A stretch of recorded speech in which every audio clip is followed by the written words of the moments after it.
서울의 밤은 언제나 화려한 빛으로 치장되어 있지만 대한민국 경제를 움직이는 거대한 심장부인 차그룹의 본사 펜트하우스 오피스에는 차가운 정막만이 무겁게 가라앉아 있었다. 최고 경영자 차도연은 칠흑 같은 어둠 속에서 유일하게 빛나고 있는 모니터 화면을 응시하고 있었는데 그의 깊게 패인 눈매에는 만성적인 불면증이 남긴 짙은 그늘과 함께 날카로운 이성이 서늘하게 번뜩이고 있었다.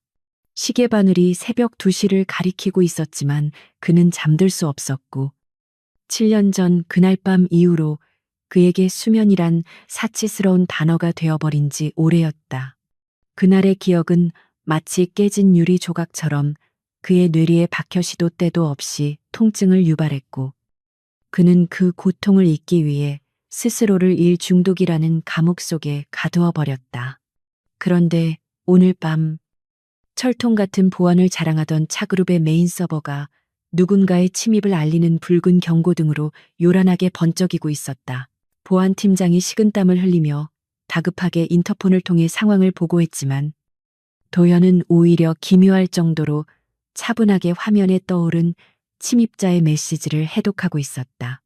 모니터 정중앙에는 복잡한 코드가 아닌 마치 어린아이의 장난 같은 픽셀 아트와 함께 아저씨, 현관문이 너무 헐거워요 라는 도발적인 문구가 선명하게 떠올라 있었다.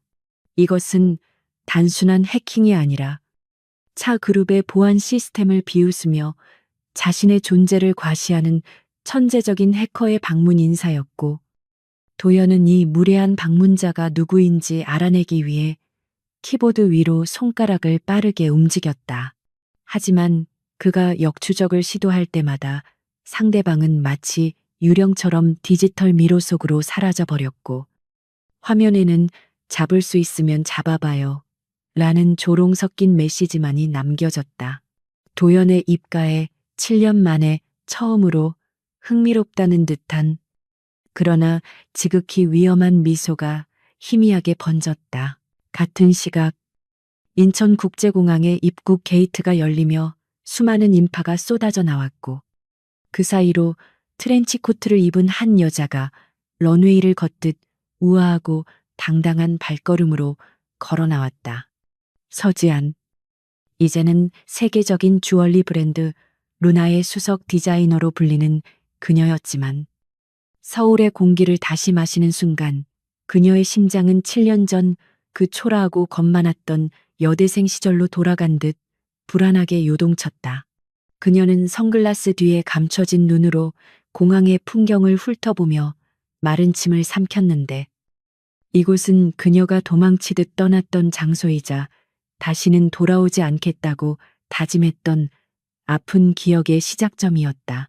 하지만 그녀는 더 이상 혼자가 아니었고 그녀의 손을 꼭 잡고 있는 작은 아이가 그녀를 지탱해주는 유일한 버팀목이자 그녀가 이 차가운 도시에 다시 발을 디딘 이유였다. 지안의 손을 잡고 있는 6살, 난 소년 서우주는 또래 아이들처럼 장난감 가게를 두리번거리는 대신 한 손에 든 최신형 태블릿 PC 화면에서 눈을 떼지 않고 있었다. 아이의 손가락은 보이지 않을 정도로 빠르게 화면을 터치하고 있었는데 그 작은 손끝에서 차 그룹의 메인 서버가 농락당하고 있다는 사실을 아는 사람은 아무도 없었다.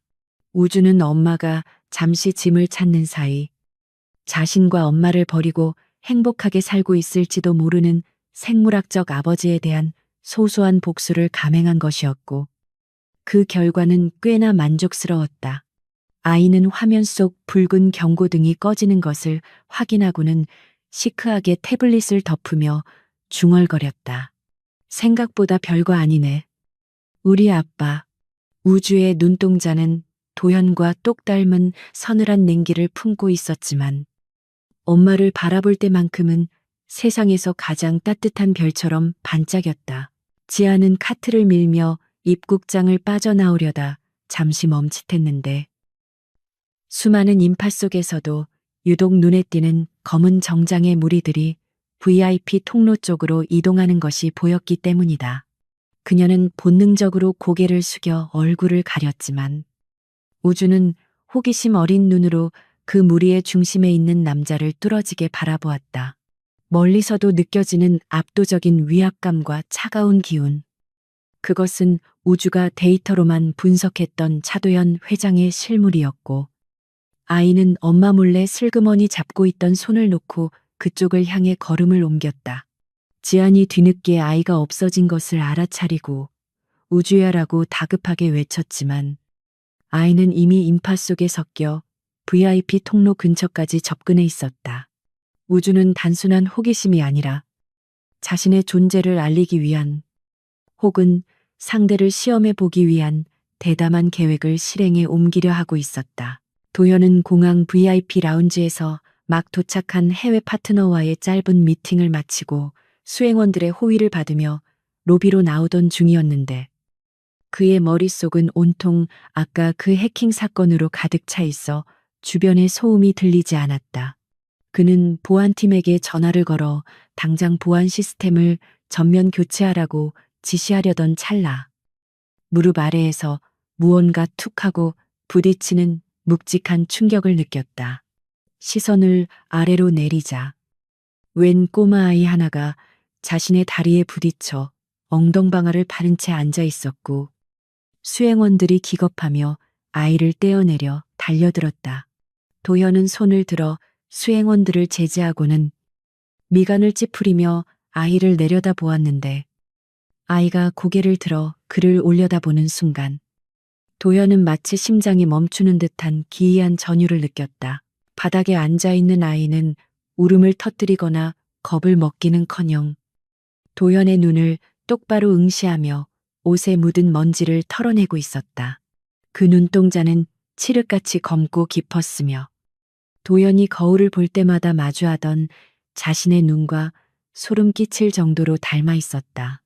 아니, 단순히 닮은 것이 아니라 그 눈빛 속에 담긴 오만함과 냉철함까지 판박이처럼 똑같아서 도현은 순간 자신이 7년 전으로 돌아가 어린 시절의 자신을 마주하고 있는 것이 아닌가 하는 착각에 빠졌다. 아이는 자리에서 일어나 태블릿을 챙기며 사과 대신 묘한 말을 던졌다. 아저씨, 앞 좀 잘 보고 다니세요. 키가 크다고 다 잘 보이는 건 아닌가 봐요. 그 당돌한 목소리는 변성기가 지나지 않아 맑고 투명했지만 그 안에 담긴 뼈 있는 가시는 어른의 그것보다 날카로웠다. 도연이 뭐라 대꾸하기도 전에 저만치서 우주야 하는 절박한 외침과 함께 한 여자가 달려와 아이를 낚아채듯 품에 안았다. 여자의 머리카락에서는 은은한 라벤더 향기가 났고 그 향기는 도현의 기억 저편, 굳게 닫혀있던 판도라의 상자를 여는 열쇠가 되어 그의 코끝을 스치고 지나갔다. 7년 전 그 밤, 그를 잠재웠던 유일한 안식처였던 그 향기, 그리고 그 여자의 떨리던 숨결이 생생하게 되살아나 도연의 이성을 마비시켰다. 도연은 멍하니 여자의 뒷모습을 바라보았지만 여자는 아이를 안고 황급히 인파 속으로 사라져버렸고 남겨진 것은 공허한 공기와 희미하게 남은 라벤더 향, 그리고 아이가 떨어뜨리고 간 작은 USB 메모리뿐이었다. 지아는 아이를 안고 공항 밖 택시 승강장까지 단숨에 달려나왔고 택시에 올라타서야 거친 숨을 몰아쉬며 떨리는 가슴을 진정시킬 수 있었다. 그녀는 창밖을 내다보며 도현이 쫓아오지 않았는지 확인했고 다행히 그가 보이지 않자 안도의 한숨을 내쉬었지만 손끝은 여전히 가늘게 떨리고 있었다. 7년이라는 시간이 흘렀고 그녀는 성공한 디자이너가 되었지만 그 남자 앞에서는 여전히 죄를 지은 사람처럼 작아지는 자신이 싫었다. 우주는 엄마의 품에서 고개를 들어 엄마의 창백해진 얼굴을 살피며 작은 손으로 엄마의 뺨을 쓰다듬었다. 엄마, 미안해. 내가 잘못했어. 다시는 안 그럴게. 아이의 사과에 지아는 억지로 미소를 지으며 아이를 꽉 끌어안았지만 그녀의 눈동자는 이미 흔들리고 있었다. 택시가 공항 고속도로를 달리는 동안 도연은 여자가 사라진 방향을 멍하니 바라보다가 바닥에 떨어진 USB를 주워들었다. 차가운 금속의 감촉이 손바닥에 전해지자 그는 직감적으로 이것이 단순한 분실물이 아니라 아까 그 해킹 사건과 이 모자무즈 사이에 어떤 연결고리가 있음을 깨달았다. 그는 수행원에게 방금 그 여자와 아이, CCTV 확보해서 동선 파악해. 그리고 이 USB, 보안팀 말고 내 개인 연구실로 가져가서 분석해. 라고 짧고 차갑게 명령했다.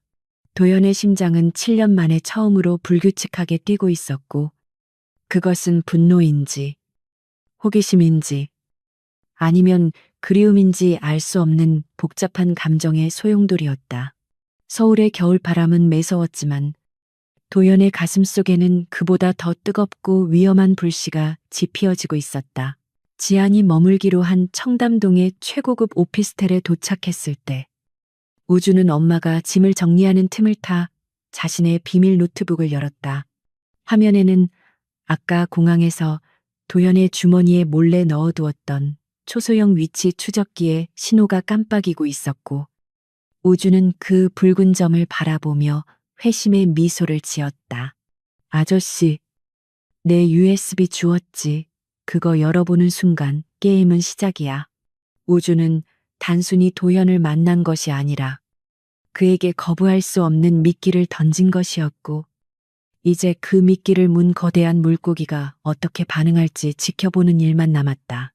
지아는 베란다에 서서 서울의 야경을 내려다보며 자신이 다시 돌아온 이 도시가 그녀에게 축복이 될지 아니면 파멸이 될지 알 수 없는 불안감에 휩싸여 있었다. 도연은 자신의 집무실로 돌아와 아무도 들이지 않은 채 떨리는 손으로 USB를 컴퓨터에 연결했다. 화면에는 아까 보았던 그 픽셀 아트와 함께 새로운 메시지가 나타났는데 그것은 도연의 숨통을 조여오는 충격적인 내용이었다. 7년 전 그날 밤, 당신은 정말 아무것도 기억하지 못하나요? 아니면 기억하고 싶지 않은 건가요? 메시지 아래에는 흐릿한 사진 한 장이 첨부되어 있었는데 그것은 7년 전 호텔방에 남겨졌던 도연의 커프스 단추 사진이었다. 도연은 의자 깊숙이 몸을 파묻으며 두 손으로 얼굴을 감싸 쥐었고 그날의 기억을 찾기 위해 발버둥 쳤던 지난 날들이 주마등처럼 스쳐 지나갔다. 그는 이제 확신했다. 아까 그 아이와 여자, 그들은 우연히 마주친 행인이 아니라 자신의 잃어버린 시간을 쥐고 있는 열쇠라는 것을 담은 깊어가고 서울의 하늘 위로 차가운 달이 떠올랐지만 서로 다른 곳에 있는 세 사람의 밤은 그 어느 때보다 길고 잠 못 이루는 시간이 될 것이었다. 지아는 잠든 우주의 머리칼을 넘겨주며 7년 전 그 밤 자신을 안아주었던 남자의 따뜻했던 체온을 떠올렸고 도연은 모니터 속의 사진을 바라보며 라벤더 향기의 주인을 찾아내겠다는 집요한 결심을 굳히고 있었다. 그리고 그 사이에서 천재 소년 우주는 꿈속에서도 엄마를 지키기 위한 완벽한 시나리오를 설계하고 있었다. 멈춰있던 운명의 수레바퀴가 다시 구르기 시작했고 그 소리는 거대한 파열음을 예고하고 있었다. 서울의 아침은 지독한 미세먼지와 함께 시작되었고 강남 테헤란로의 빌딩 숲은 뿌연 회색빛 안개 속에 갇혀 거대한 묘비들처럼 서늘한 기운을 내뿜고 있었다.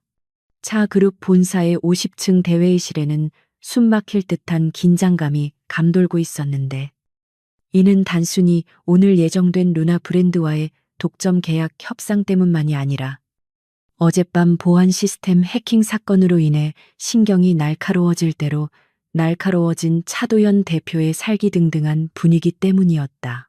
도연은 상석에 앉아 만년필을 규칙적으로 두드리며 맞은편의 빈자리를 응시하고 있었고 그 규칙적인 소음은 마치 시한폭탄의 카운트다운처럼 배석한 임원들의 심장을 조여오고 있었다. 그는 어제 공항에서 마주친 아이와 여자의 잔상을 지우기 위해 밤새 위스키를 들이켰지만 라벤더 향기는 악령처럼 그를 따라다니며 괴롭혔고 결국 한숨도 자지 못한 채 충혈된 눈으로 아침을 맞이해야만 했다. 비서실장이 조심스럽게 문을 열고 들어와 루나 측 대리인이 도착했음을 알리자 도연의 손가락 움직임이 딱 멈추었고 그의 입가에는 사냥감을 기다리는 맹수의 잔인한 미소가 스쳐 지나갔다. 한편 회의실 문 밖 복도에 서 있는 서지아는 깊은 심호흡을 하며 떨리는 손끝을 허벅지에 꽉 눌러 진정시키고 있었는데 그녀가 입고 있는 날렵한 핏의 화이트 슈트는 7년 전 헐렁한 후드티를 입고 다니던 가난한 여대생의 모습을 완벽하게 지워버린 갑옷과도 같았다. 그녀는 오늘 세계적인 디자이너 루나 본인이 아닌 루나의 전권을 위임받은 수석 에이전트 JJ라는 가명으로 이 자리에 섰으며 이는 자신의 정체를 숨기고 차 그룹의 동향을 파악하기 위한 철저한 위장 전술이었다. 지아는 유리창에 비친 자신의 모습을 마지막으로 점검하며 차갑고 도도한 커리어 우먼의 가면을 얼굴에 단단히 고정시켰지만 문 하나를 사이에 두고 7년 전에 그 남자가 앉아 있다는 사실은 여전히 그녀의 오장육부를 뒤틀리게 만드는 공포였다. 그러나 그녀에게는 물러설 곳이 없었다. 한국 시장 진출은 브랜드의 확장을 위해 필수적인 선택이었고 무엇보다 자신의 아들 우주에게 당당한 엄마가 되기 위해서는 과거의 트라우마를 정면으로 돌파해야만 했다. 육중한 마호가니 문이 열리고 지안이 회의실로 들어서자 앉아있던 임원들의 시선이 일제히 그녀에게 쏠렸고 그 중에서도 가장 강렬하고 집요한 시선은 단연 상석에 앉아있는 차도연의 것이었다. 도연은 들어오는 여자를 보는 순간 미간을 찌푸렸는데 그녀에게서 풍기는 분위기가 어제 공항에서 스치듯 보았던 그 여자와 묘하게 겹치면서도 동시에 너무나 다른 차가운 이질감이 느껴졌기 때문이었다. 지아는 도연의 시선을 애써 외면하며 준비된 자리에 앉아 서류 가방을 열었고 프로페셔널한 태도로 명함을 건네며 인사를 건넸다. 반갑습니다. 루나의 수석 에이전트 제이입니다. 루나 작가님은 신비주의를 고수하시는 분이라 제가 대신 협상을 진행하게 되었습니다. 그녀의 목소리는 낮고 침착했으며 감정의 동요라고는 찾아볼 수 없는 건조한 사무적 톤이었기에 도연은 잠시 자신의 직감을 의심해야만 했다. 협상은 시작부터 난항을 겪었는데 차 그룹 측이 제시한 조건들은 파격적이었지만 루나의 독창성을 훼손하고 대기업의 하청업체처럼 종속시키려는 의도가 다분했기에 지아는 단호하게 거절 의사를 표했다. 차 대표님, 저희가 원하는 건 파트너십이지 종속 계약이 아닙니다. 디자인의 전권을 보장하지 않는다면 이 계약은 없던 일로 하겠습니다. 지안이 서류를 덮으며 강하게 나오자 임원들은 당황하며 웅성거렸지만 도연은 오히려 흥미롭다는 듯 몸을 앞으로 숙이며 그녀를 뚫어지게 바라보았다. 그는 7년 전 자신의 눈도 제대로 마주치지 못하고 벌벌 떨던 그날 밤의 여자와 눈앞의 당당한 여자를 비교해 보려 했지만 짙은 화장과 세련된 스타일링 그리고 무엇보다 도끼 서린 눈빛이 그녀를 완전히 다른 사람처럼 보이게 만들고 있었다. 도연은 그녀를 시험해 보기로 결심하고 자리에서 일어나 천천히 그녀의 곁으로 걸어갔다. 제이 이사님, 말씀이 너무 단호하시군요. 하지만 비즈니스란 서로 양보하며 맞춰가는 과정 아니겠습니까? 도연이 그녀의 의자 뒤로 다가와 허리를 숙이며 귓가에 속삭이듯 말하자 지안의 등줄기에 소름이 돋으며 식은땀이 흘러내렸다. 그가 가까이 다가오자 그 특유의 묵직한 우디함과 남성적인 채취가 훅 끼쳐왔고 그것은 지안의 기억 속에 봉인되어 있던 그날 밤의 뜨거운 감각들을 강제로 일깨우는 기폭제가 되었다. 지안은 반사적으로 몸을 움츠리며 피하려 했지만 도현은 그 찰나의 흔들림을 놓치지 않고 더욱 집요하게 거리를 좁혔다. 그리고 그 순간 도현의 코끝에 지안의 머리카락에서 풍겨 나오는 미미하지만 분명한 라벤더 향기가 스쳐 지나갔고 도현의 동공이 지진이라도 난 듯 격렬하게 흔들렸다. 이것은 착각일 수 없었다. 수많은 향수와 샴푸 냄새가 섞인 이 도시에서 오직 그녀만이 가지고 있던 고유의 채취, 그의 불면증을 잠재울 수 있는 유일한 마약 같은 그 향기가 분명했다. 도연은 충동적으로 지안의 팔목을 낚아채며 그녀를 자신 쪽으로 돌려 세웠고 회의실 안은 순식간에 정적에 휩싸였다. 당신, 누구지? 정말 대리인이 맞아? 아니면 7년 전에? 도연의 목소리가 떨리고 있었고 그의 눈빛은 지안의 영혼까지 꿰뚫어 볼 듯 강렬하게 타오르고 있었다.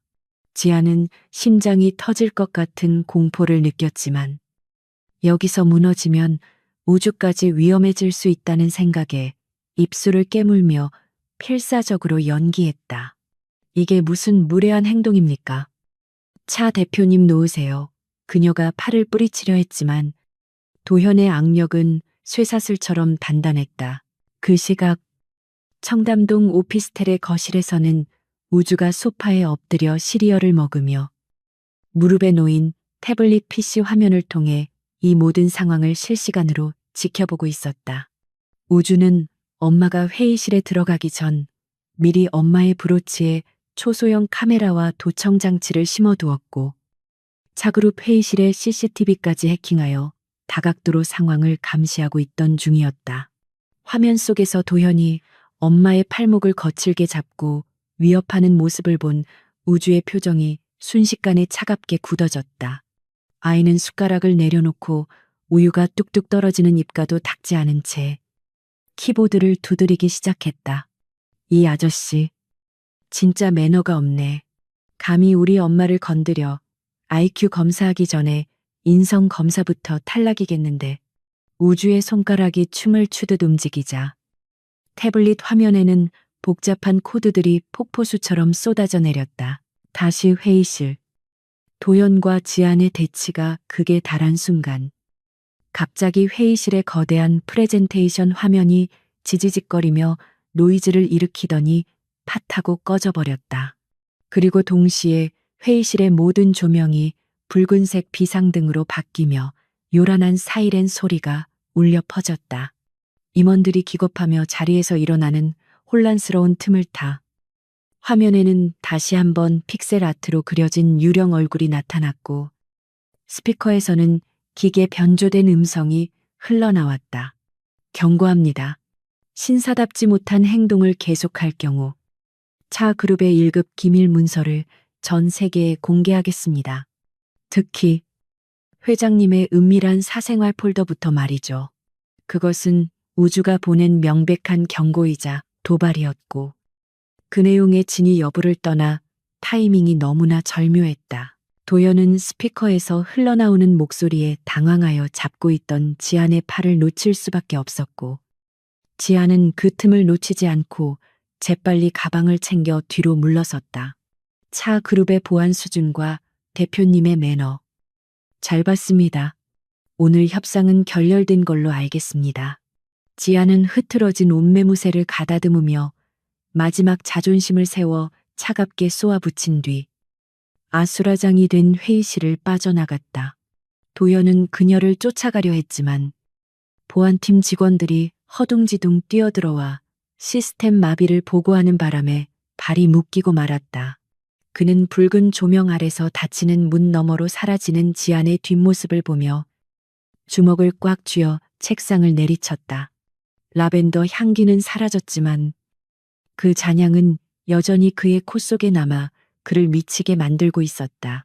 복도를 빠져나온 지안은 엘리베이터에 타자마자 다리에 힘이 풀려 주저앉고 말았다. 거울 속에 비친 자신의 얼굴은 창백하게 질려 있었고 도연에게 잡혔던 손목에는 붉은 자국이 선명하게 남아 있었다. 그녀는 떨리는 손으로 휴대폰을 꺼내 우주에게 전화를 걸려다 멈칫했다. 방금 전에 그 방송사고, 그리고 타이밍. 그것은 절대 우연일 수 없었다. 그녀는 직감적으로 자신의 천재 아들이 또다시 사고를 쳤음을 깨닫고 헛웃음을 흘렸다. 서우주, 너 정말.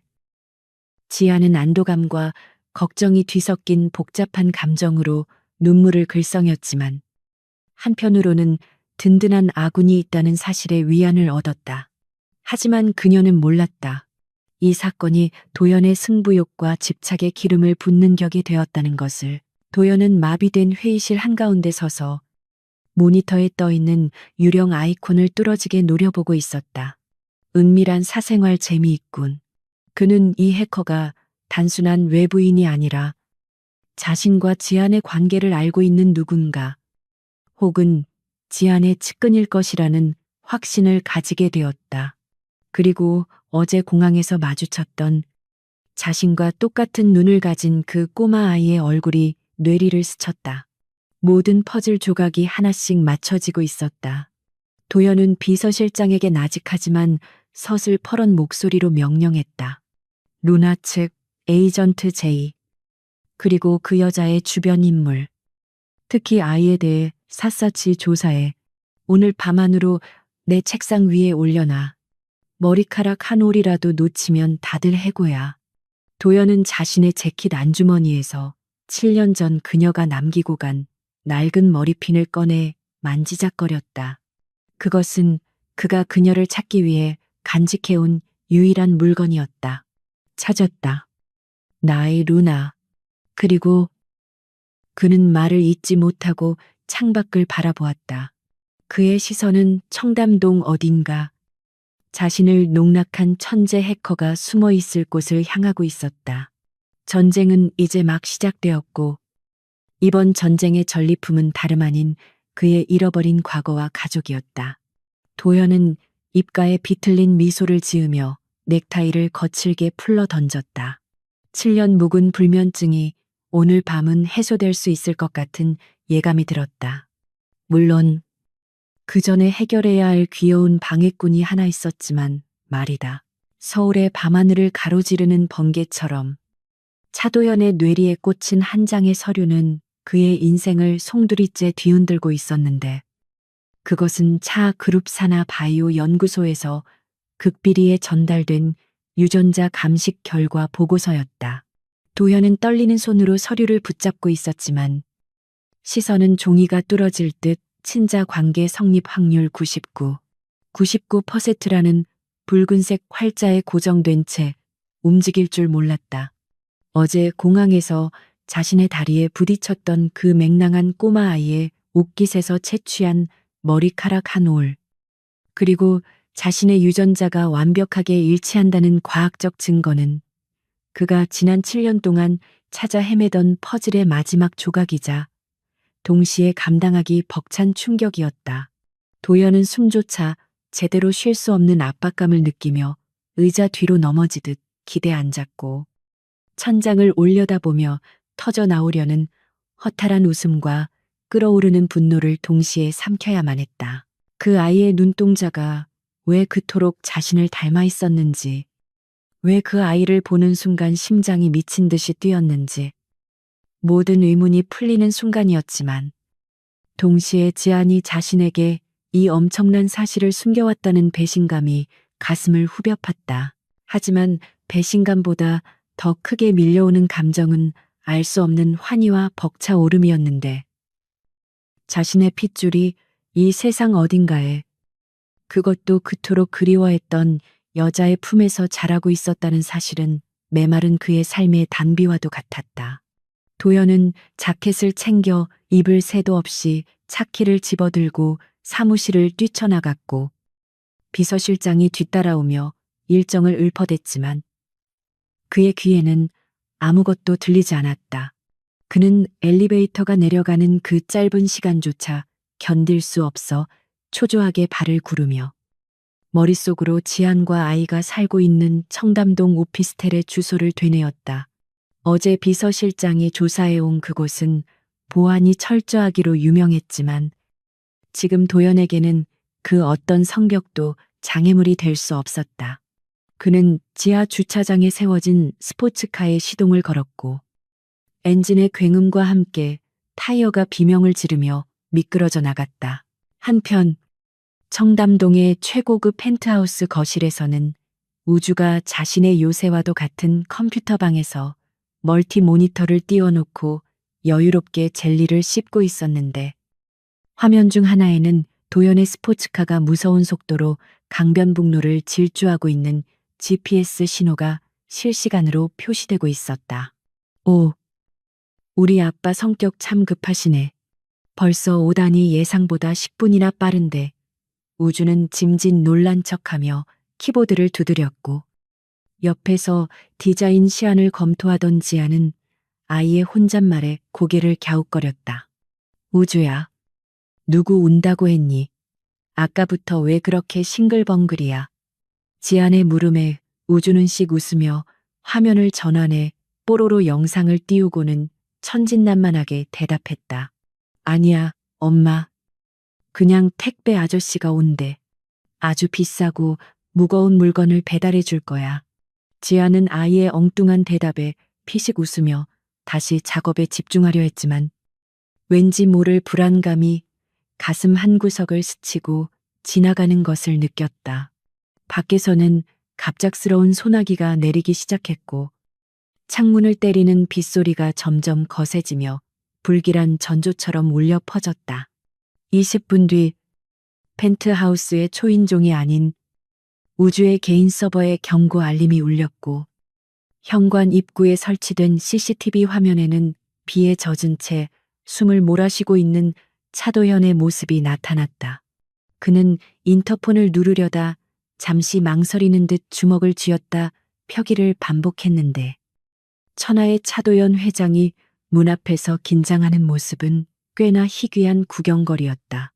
우주는 엄마가 눈치채지 못하게 헤드셋을 끼고 마이크를 켰고 현관의 전자도어록 시스템을 원격으로 제어하여 도연의 접근을 차단했다.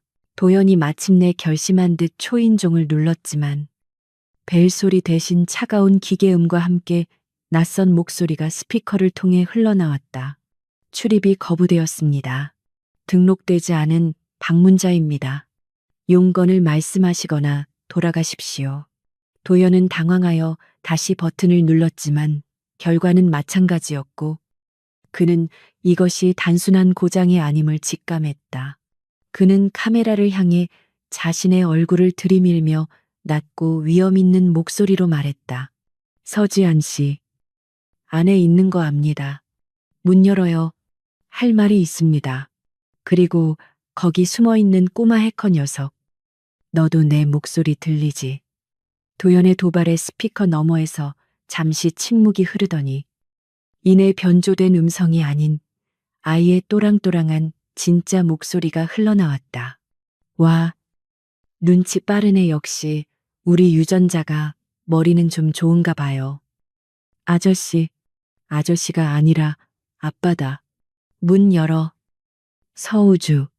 도연은 아이의 이름을 부르며 문을 쾅 쳤지만 강철로 된 방화문은 꿈쩍도 하지 않았다. 우주는 키득거리며 마이크에 대고 속삭였다. 에이, 증거 있어요. 종이 한 장 달랑 들고 와서 아빠라고 우기면 곤란하죠. 그리고 설령 아빠라고 해도 지난 7년 동안 엄마랑 나 방치한 직무유기죄는 어떻게 갚을 건데요. 아이의 말 한마디 한마디가 폐부를 찌르는 듯 아팠지만 도연은 물러서지 않고 문에 이마를 기댄 채 진심을 담아 호소했다. 몰랐다. 정말 몰랐어. 너희가 살아있는지 어디에 있는지 알았다면 지구 끝까지라도 찾아갔을 거다. 변명처럼 들리겠지만 단 하루도 너희 엄마를 잊은 적이 없어. 우주는 모니터 속 도연의 표정을 살피며 그가 거짓말을 하고 있지 않다는 것을 데이터 분석이 아닌 본능으로 느꼈지만 쉽게 문을 열어줄 생각은 없었다. 엄마가 흘린 눈물의 무게를 알기에 이 남자가 그만한 자격이 있는지 확인해야만 했다. 좋아요. 그럼 테스트 하나 하죠. 지금 이 문을 여는데 필요한 입장료는 10억 원입니다. 그리고 7년 전 엄마를 혼자 둔 것에 대한 정식 사과문, 낭독. 이 두 가지가 충족되지 않으면 경찰을 부를 거예요.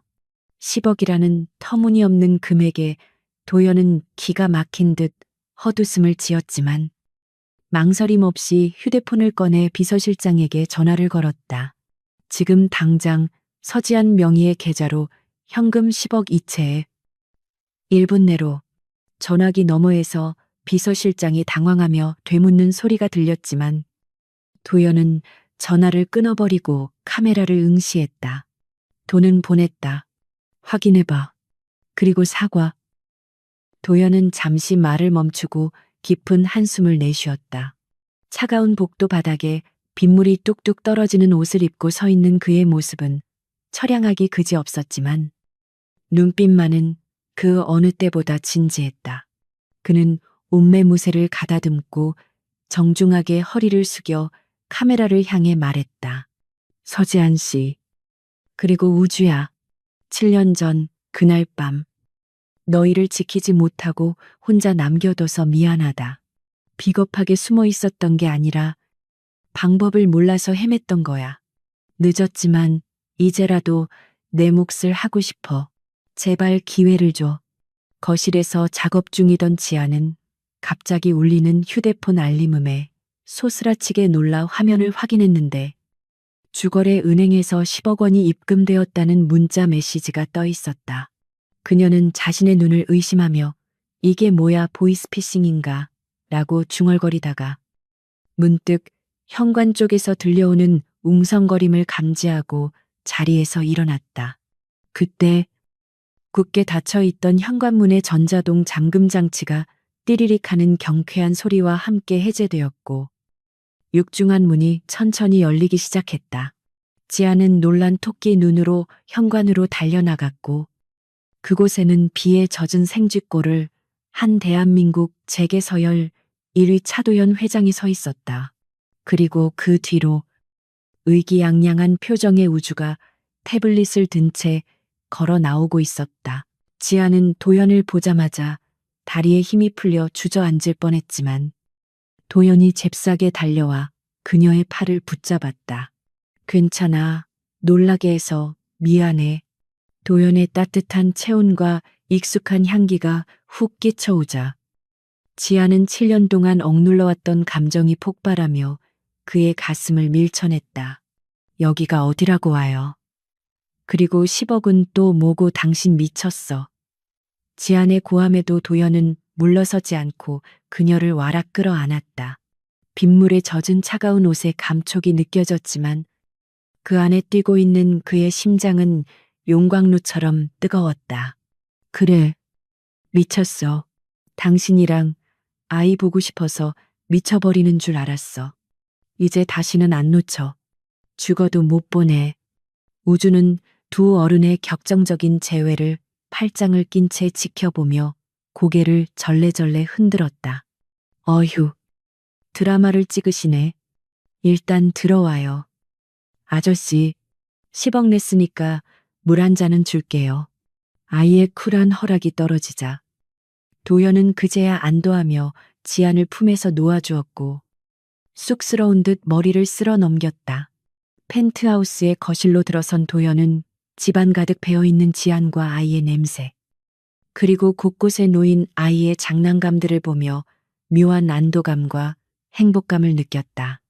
이곳은 그가 사는 차가운 대리석 저택과는 비교도 할 수 없을 만큼 따뜻하고 사람 사는 냄새가 나는 공간이었다. 하지만 평화는 오래가지 않았다. 도연이 소파에 앉아 숨을 돌리려는 찰나 우주가 자신의 방에서 노트북을 들고 나와 테이블 위에 콱 내려놓으며 선전포고를 했다. 자, 감동적인 상봉은 끝났고 이제 본론으로 들어가죠. 10억은 입장료였을 뿐이고 아빠 자격 심사는 이제부터 시작이에요. 우주가 화면을 띄우자 복잡한 수학 공식과 암호 해독 문제들이 화면 가득 나타났다. 이거 30분 안에 못 풀면 유전자 검사 결과고 뭐고 다 무효예요. 우리 엄마 남편 되려면 적어도 IQ 150은 넘어야 하거든요. 도연은 어이가 없어서 웃음을 터뜨렸지만 아이의 눈빛이 너무나 진지해서 웃음을 거둘 수밖에 없었다. 지아는 수건을 가져와 도연의 머리를 닦아주며 우주를 말리려 했지만 도연은 지안의 손을 부드럽게 잡으며 제지했다.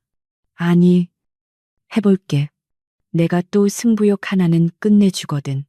도현은 자켓을 벗어던지고 소매를 걷어 올린 뒤 노트북 앞으로 다가앉았다. 대한민국 최고의 경영자가 고작 6살짜리 아들이 낸 숙제를 풀기 위해 진땀을 흘리는 모습은 꽤나 우스꽝스러웠지만 그 순간만큼은 그 어떤 비즈니스 협상보다도 치열하고 진지한 공기가 흘렀다. 우주는 아빠의 실력을 감시하듯 옆에 딱 붙어 앉았고 지아는 그런 두 사람의 뒷모습을 바라보며 가슴 한구석이 찡해오는 것을 느꼈다. 문제를 풀던 도연이 힐끔 우주를 바라보며 물었다.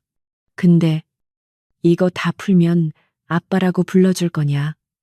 우주는 턱을 괴고 시크하게 대답했다. 글쎄요. 채점 결과 봐서요. 아, 그리고 7번 문제는 함정이니까 조심해요. 도연은 피식 웃으며 다시 모니터에 집중했다. 창밖의 비는 그쳤고 구름 사이로 달빛이 비치기 시작했다.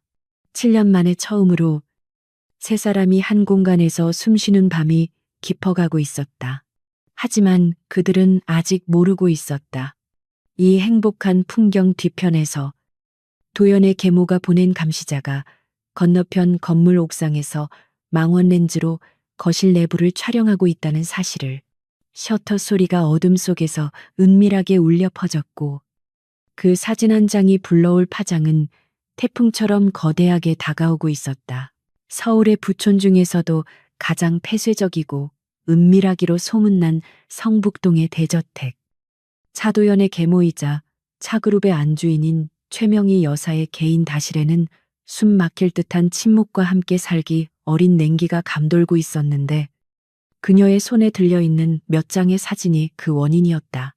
사진 속에는 비에 젖은 채 서로를 끌어안고 있는 도현과 지안, 그리고 그 옆에서 태블릿 PC를 들고 서 있는 우주의 모습이 선명하게 찍혀 있었는데 최 여사의 시선은 도연이나 지안이 아닌 도연의 어린 시절을 그대로 복사해 놓은 듯한 우주의 얼굴에 고정된 채 움직일 줄 몰랐다.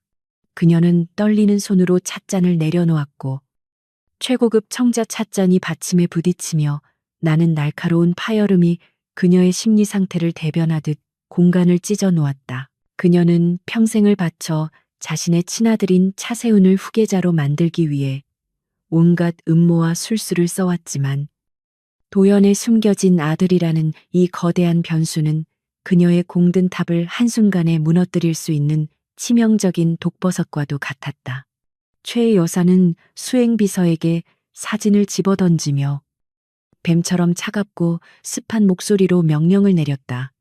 이 잡초 같은 것들 뿌리째 뽑아버려야겠어. 도현이가 공식적으로 공표하기 전에 아이를 내 눈앞으로 데려와. 수단과 방법은 가리지 말고 다음 날 오후 서울의 하늘은 어제의 비가 거짓말처럼 개어 맑고 푸르렀지만 지안의 마음속에는 설명할 수 없는 불안감이 먹구름처럼 드리워져 있었다. 그녀는 유치원에서 하원하는 우주를 데리러 가기 위해 작업실을 나섰는데 평소와 달리 골목길 어귀에 세워진 검은색 승합차 한 대가 묘하게 신경을 긁었고 그 차에 선팅된 창문 너머로 누군가가 자신을 주시하고 있다는 불길한 예감이 들었다. 우주는 엄마를 보자마자 엄마라고 외치며 달려왔지만 지아는 아이를 안아주는 대신 급히 아이의 손을 잡고 걸음을 재촉하며 주변을 경계했다. 그때 승합차의 슬라이딩 도어가 거칠게 열리며 건장한 체격의 남자 2명이 튀어나와 그들의 앞을 가로막았고 지아는 본능적으로 우주를 자신의 등 뒤로 숨기며 뒷걸음질 쳤다. 남자들은 아무런 말도 없이 우주를 낚아채려 손을 뻗었고 지아는 비명을 지르며 온몸으로 저항했지만 역부족이었다. 절체절명의 순간 어디선가 날카로운 타이어 마찰음과 함께 은색 세단 한 대가 인도 위로 돌진해 들어와 남자들과 지안 사이를 가로막으며 멈춰섰다. 차문이 열리고 튀어나온 것은 도연이 미리 심어두었던 경호팀장과 요원들이었고 그들은 순식간에 괴한들을 제압하여 바닥에 꽂아버렸다. 상황은 눈 깜짝할 사이에 정리되었지만 지아는 공포에 질려 바들바들 떨고 있는 우주를 품에 안고 주저앉아 거친 숨을 몰아쉬고 있었다. 그리고 그 혼란 속으로 마치 이 모든 상황을 예견했다는 듯 차도연의 마이바흐가 미끄러지듯 들어와 멈췄다. 뒷좌석에서 내린 도연의 얼굴은 분노로 인해 차갑게 굳어 있었지만 지안과 우주를 바라보는 눈빛만은 그 어느 때보다 간절하고 애타는 빛을 띠고 있었다. 그는 지안에게 다가와 자신의 코트를 벗어 덮어주며 떨리는 그녀의 어깨를 감싸 안았다. 늦어서 미안해. 다친 데는 없어. 우주는 지안은 도연의 품에서 멍하니 고개를 끄덕였지만 방금 전에 공포가 가시지 않아 말조차 제대로 나오지 않았다. 도연은 그녀를 일으켜 세워 차에 태우며 단호하게 말했다. 더 이상 그 집은 안전하지 않아. 최 여사가 너희 존재를 알았어. 오늘 일은 단순한 경고일 뿐이야. 앞으로 더 지독한 짓도 서슴지 않을 사람들이야. 차가 출발하고 안전한 곳으로 이동하는 동안 차 안의 공기는 무겁게 가라앉아 있었고 우주는 엄마의 손을 꼭 잡은 채 창밖을 노려보고 있었다. 아이는 방금 전 자신의 스마트워치로 괴한들의 얼굴과 차량 번호판을 모두 녹화해 두었고 마음속으로 그들에 대한 철저한 응징을 다짐하고 있었다. 도연은 백미러로 두 사람을 보며 결심을 굳힌 듯 입을 열었다. 지안아, 그리고 우주야. 이제 선택의 여지가 없어. 내 집으로 들어가자. 거기만이 너희를 지킬 수 있는 유일한 요새야. 지아는 놀란 눈으로 도연을 쳐다보며 반박하려 했지만 도연은 그녀의 말을 가로막고 충격적인 제안을 던졌다. 단순한 동거가 아니야. 법적인 보호자가 필요해. 나랑 결혼해. 서지안, 계약이라도 좋아. 혼인신고서에 도장을 찍는 순간 너희는 차그룹의 직계 가족이 되고 그 누구도 함부로 건드릴 수 없는 신분이 되는 거야. 그것은 프러포즈라기보다는 생존을 위한 전략적 제휴 제안에 가까웠지만 지아는 지금 이 순간 자신과 아이를 지킬 수 있는 힘이 오직 도연에게 있다는 사실을 부정할 수 없었다. 그녀는 우주의 얼굴을 바라보았고 아이가 겪어야 할 위험을 생각하니 가슴이 미어지는 듯했다. 잠시 후 지아는 결연한 눈빛으로 도연을 바라보며 입을 열었다. 좋아요. 할게요. 결혼. 하지만 조건이 있어요. 당신은 서류상 남편이자 우주의 아빠일 뿐이에요. 우리 사생활에 간섭하지 말고 무엇보다 허락 없이 내 몸에 손대지 마요. 도연은 그녀의 단호한 철벽에 씁쓸한 미소를 지었지만 일단 그들을 자신의 울타리 안으로 들일 수 있다는 사실에 안도하며 고개를 끄덕였다. 약속할게. 네가 원하지 않으면 손가락 하나 대지 않아. 내 목적은 너희를 소유하는 게 아니라 지키는 거니까. 그렇게 대한민국 재계 서열 1위 차도연과 천재, 디자이너 루나의 비밀스러운 계약 결혼이 성사되었고 그들의 목적지는 성북동에 위치한 도연의 개인 저택으로 향하고 있었다. 그곳은 최 여사의 손길이 닿지 않는 도연만의 성역이자 최첨단 보안 시스템으로 무장한 현대판 요새였다. 차가 거대한 철문을 통과해 저택 마당으로 들어서자 우주는 창문에 얼굴을 대고 와. 아빠 집 진짜 넓네요. 여기서 숨바꼭질하면 못 찾겠다. 라고 감탄했지만 지안에게는 그 웅장한 저택이 화려한 감옥처럼 느껴져 가슴이 답답해졌다. 저택 내부는 도연의 성격처럼 모노톤의 인테리어로 꾸며져 있어 차갑고 삭막하기 그지없었는데 넓은 거실에는 고가의 미술품과 가구들이 박물관의 전시품처럼 놓여 있을 뿐 사람의 온기라고는 찾아볼 수 없었다. 도연은 집사에게 두 사람의 방을 안내하도록 지시했고 지안과 우주가 짐을 푸는 동안 자신은 서재로 들어가 최 여사와의 전면전을 준비하기 시작했다. 그는 변호사들을 소집하여 혼인 신고 절차를 가장 빠르게 진행하도록 명령했고 동시에 최 여사의 자금주를 압박할 수 있는 자료들을 수집했다. 하지만 그의 머릿속 한편에는 이 넓고 차가운 집에 지안과 우주가 함께 있다는 사실이 믿기지 않을 만큼 낯설고 설레는 감정으로 자리 잡고 있었다. 그는 문득 서재 문을 열고 복도를 내다보았는데 2층에서 들려오는 우주의 웃음소리와 지안의 목소리가 텅 빈 저택의 공기를 따뜻하게 데우고 있는 것을 느꼈다. 저녁 식사 시간. 긴 다이닝 테이블에 마주 앉은 세 사람 사이에는 어색한 침묵이 흘렀지만 우주가 그 정적을 깨고 나섰다. 아빠, 집밥 맛없어요. 셰프 아저씨가 만든 건 예쁘긴 한데 정성이 없네요. 엄마가 끓인 김치찌개 먹고 싶다. 아이의 투정에 도연은 당황하여 셰프를 쳐다보았지만 지아는 피식 웃으며 우주야. 투정 부리지 마. 여기선 주는 대로 먹는 거야. 라고 타이르면서도 내심 도연의 반응을 살폈다. 도연은 숟가락을 내려놓으며 진지하게 말했다. 그래, 그럼 내일부터는 메뉴를 바꾸지. 아니면 지안 씨가 주방을 써도 좋고 재료는 뭐든 구해다 줄 테니. 지안은 도연의 배려에 짐짓 무심한 척했지만 귀끝이 살짝 붉어지는 것을 숨길 수 없었다. 식사가 끝나고 각자의 방으로 흩어진 뒤 도연은 침대에 누웠지만 여느 때처럼 잠이 오지 않아 뒤척였다. 7년 동안 그를 괴롭혀온 불면증은 약으로도 해결되지 않는 고질병이었고 그는 오늘도 뜬 눈으로 밤을 새울 각오를 하며 천장을 응시하고 있었다. 시계 초침 소리가 유난히 크게 들리던 그때 열린 방문 틈으로 희미한 노랫소리가 들려오기 시작했다. 그것은 지안이 우주를 재우기 위해 불러주는 자장가였는데 낮고 부드러운 허밍 소리가 복도를 타고 흘러 도연의 방까지 스며들어온 것이었다.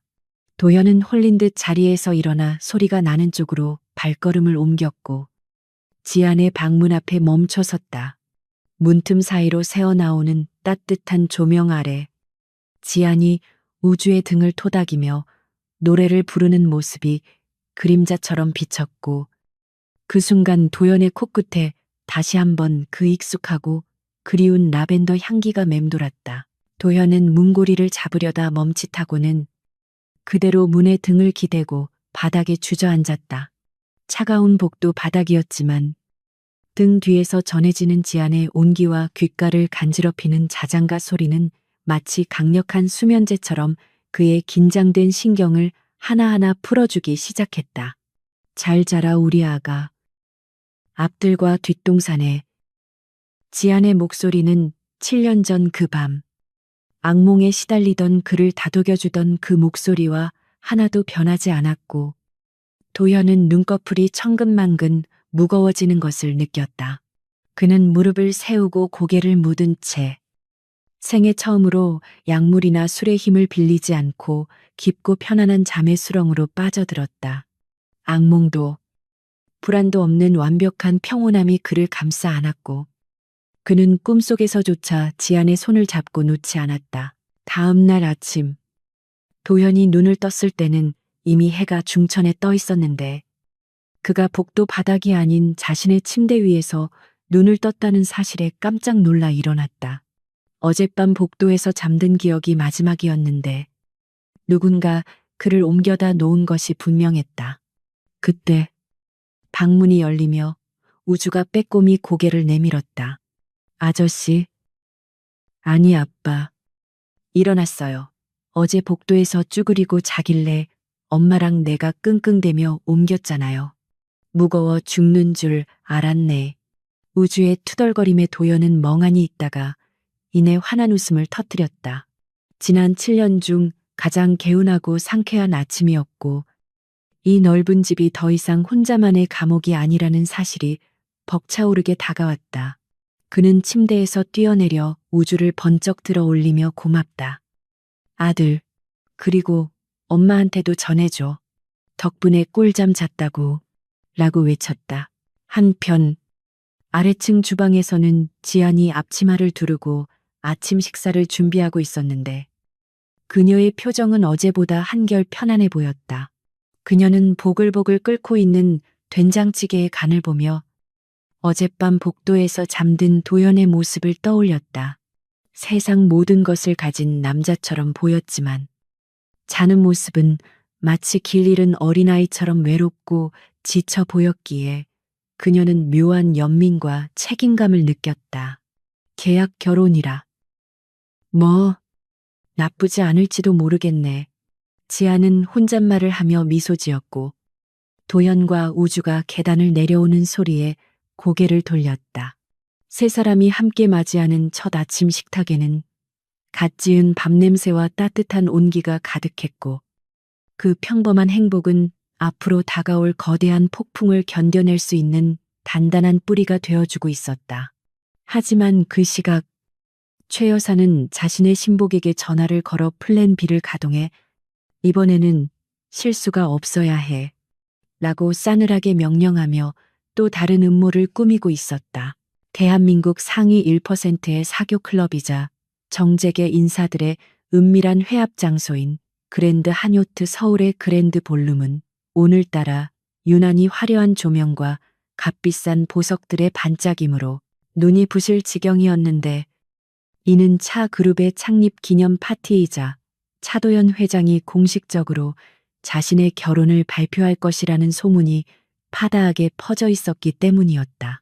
차도연은 펜트하우스의 드레스룸에서 오늘 밤의 주인공이 될 서지안을 기다리고 있었는데 문이 열리고 그녀가 걸어 나오는 순간 그는 자신이 숨쉬는 법조차 잊어버린 듯 멍하니 그녀를 바라볼 수밖에 없었다.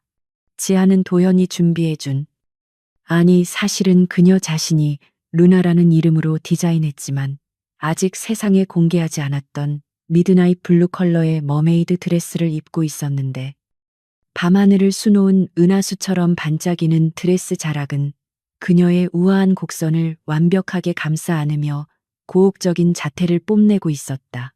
도연은 천천히 다가가 그녀의 허리를 감싸 안으며 귓가에 나직하게 속삭였다. 아름답다는 말로는 부족해. 오늘 밤 이 세상의 모든 별들이 당신 앞에서 빛을 잃을 거야.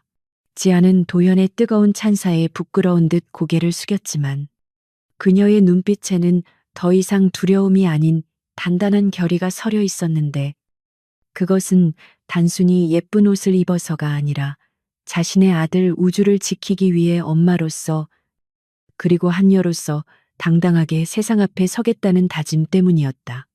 그 옆에는 아빠와 똑같은 블랙 턱시도를 맞춰 입은 우주가 나비 넥타이를 매만지며 서 있었는데 아이는 거울 속에 비친 자신의 모습을 보며 만족스러운 듯 시익 웃었다. 아빠, 저 좀 멋있는 것 같아요. 오늘 파티장에 있는 누나들이 다 저한테 반하면 어떡하죠? 우주의 너스레에 도연과 지아는 동시에 웃음을 터뜨렸고 세 사람은 서로의 손을 꼭 잡은 채 마치 전쟁터로 나가는 전사들처럼 비장하지만 행복한 표정으로 저택을 나섰다. 리무진에 올라탄 그들은 화려한 서울의 야경을 가로질러 파티장으로 향했고 그곳에는 도연의 정적들과 호시탐탐 기회를 노리는 하이에나들이 기다리고 있었지만 이제 그들은 혼자가 아니었다. 호텔 로비에 도착하자마자 수백 개의 카메라 플래시가 번개처럼 터지며 그들의 시야를 하얗게 뒤덮었는데 도연은 익숙하게 한 손으로 지안의 허리를 감싸고 다른 한 손으로는 우주의 손을 잡은 채 레드카펫 위를 걸어갔다. 기자들은 차 회장님, 옆에 계신 분은 누구입니까? 그 아이는 혹시 숨겨둔 아들입니까? 라며 무례한 질문들을 쏟아냈지만 도연은 묵묵부답으로 일관하며 오직 앞만 보고 걸어갔다. 그의 침묵은 긍정보다 더 강력한 무언의 선언이었고 그의 보호 아래 있는 지안과 우주는 그 어떤 공격에도 흔들리지 않는 성벽 안에 있는 듯한 안정감을 느꼈다. 연회장 문이 열리고 세 사람이 등장하자 시끌벅적하던 장내는 일순간에 찬물을 끼얹은 듯 조용해졌고 사람들의 시선은 경악과 호기심 그리고 질투가 뒤섞인 채 그들에게 꽂혔다. 그 중심에는 도연의 계모 최명희 여사와 그녀가 도연의 정략결혼 상대로 점찍어 두었던 태성그룹의 막내딸 민서윤이 서 있었다.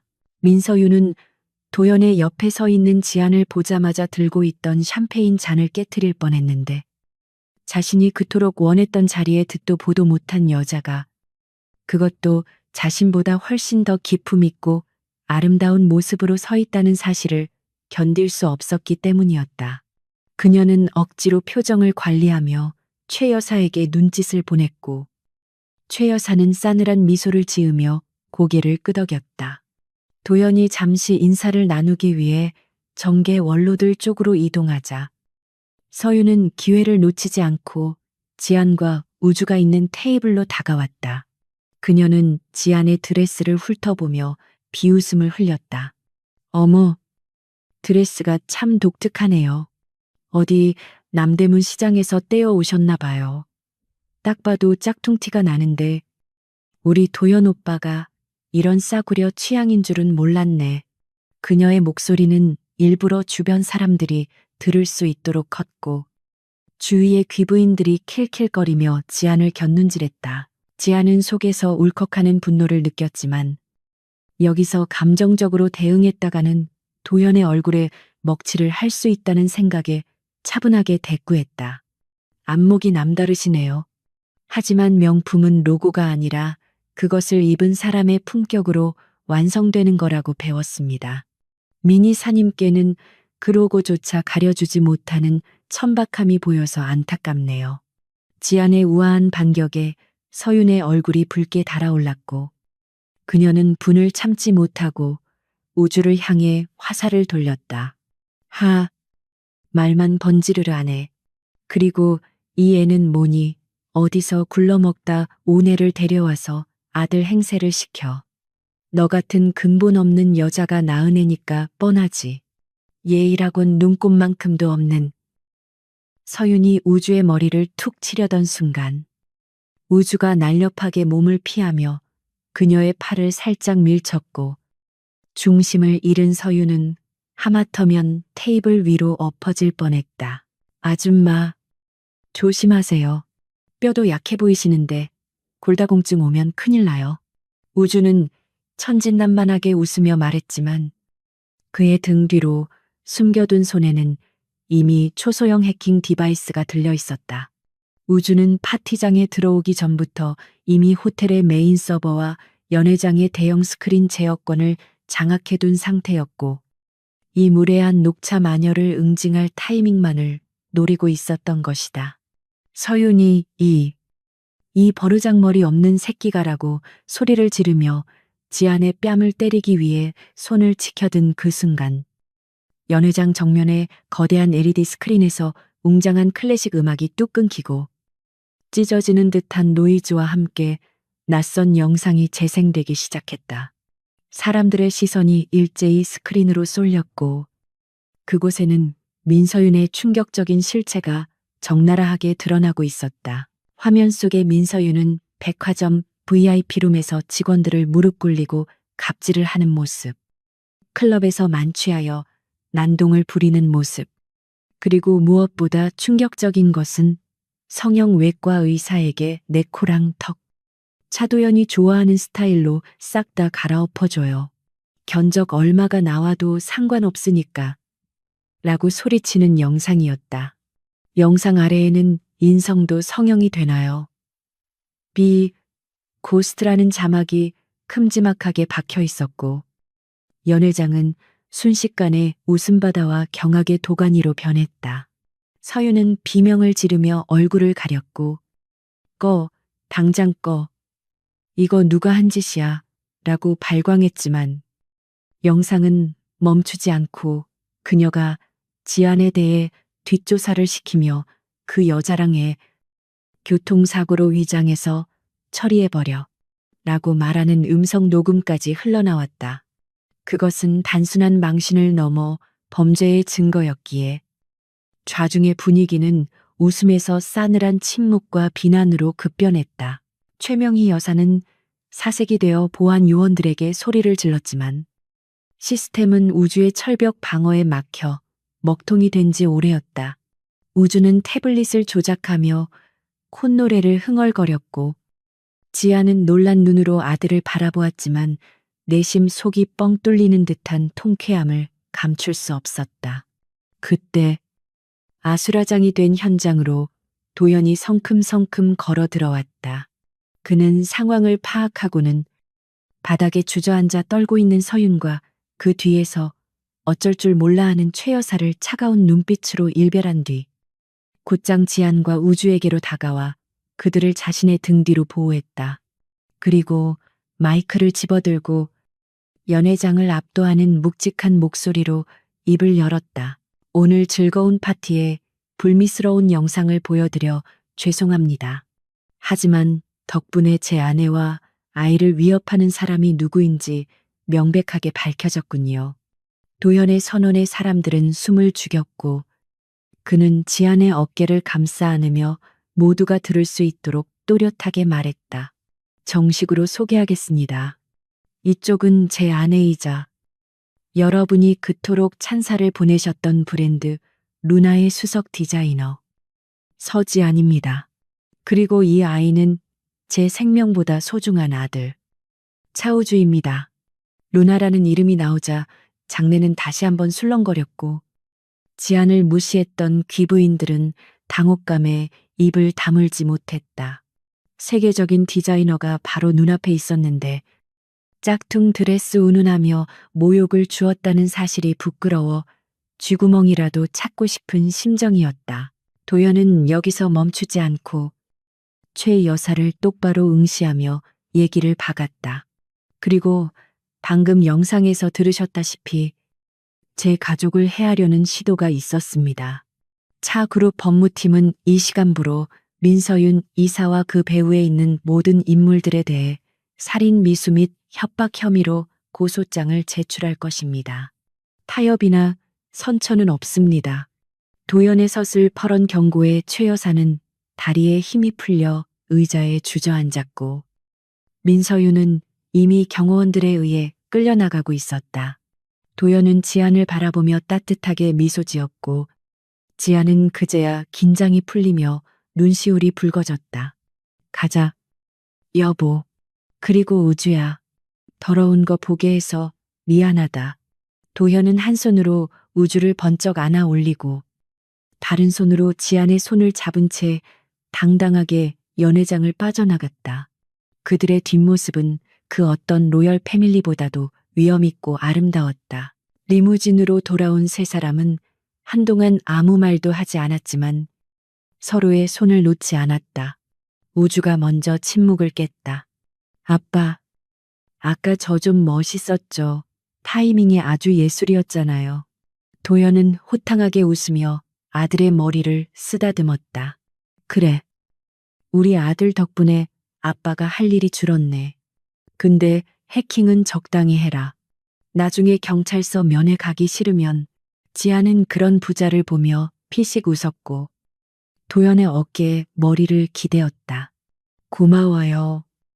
도연 씨. 아까 정말 멋있었어요. 지안의 솔직한 고백에 도연의 심장이 쿵하고 내려앉았다. 그는 지안의 손등에 입을 맞추며 속삭였다.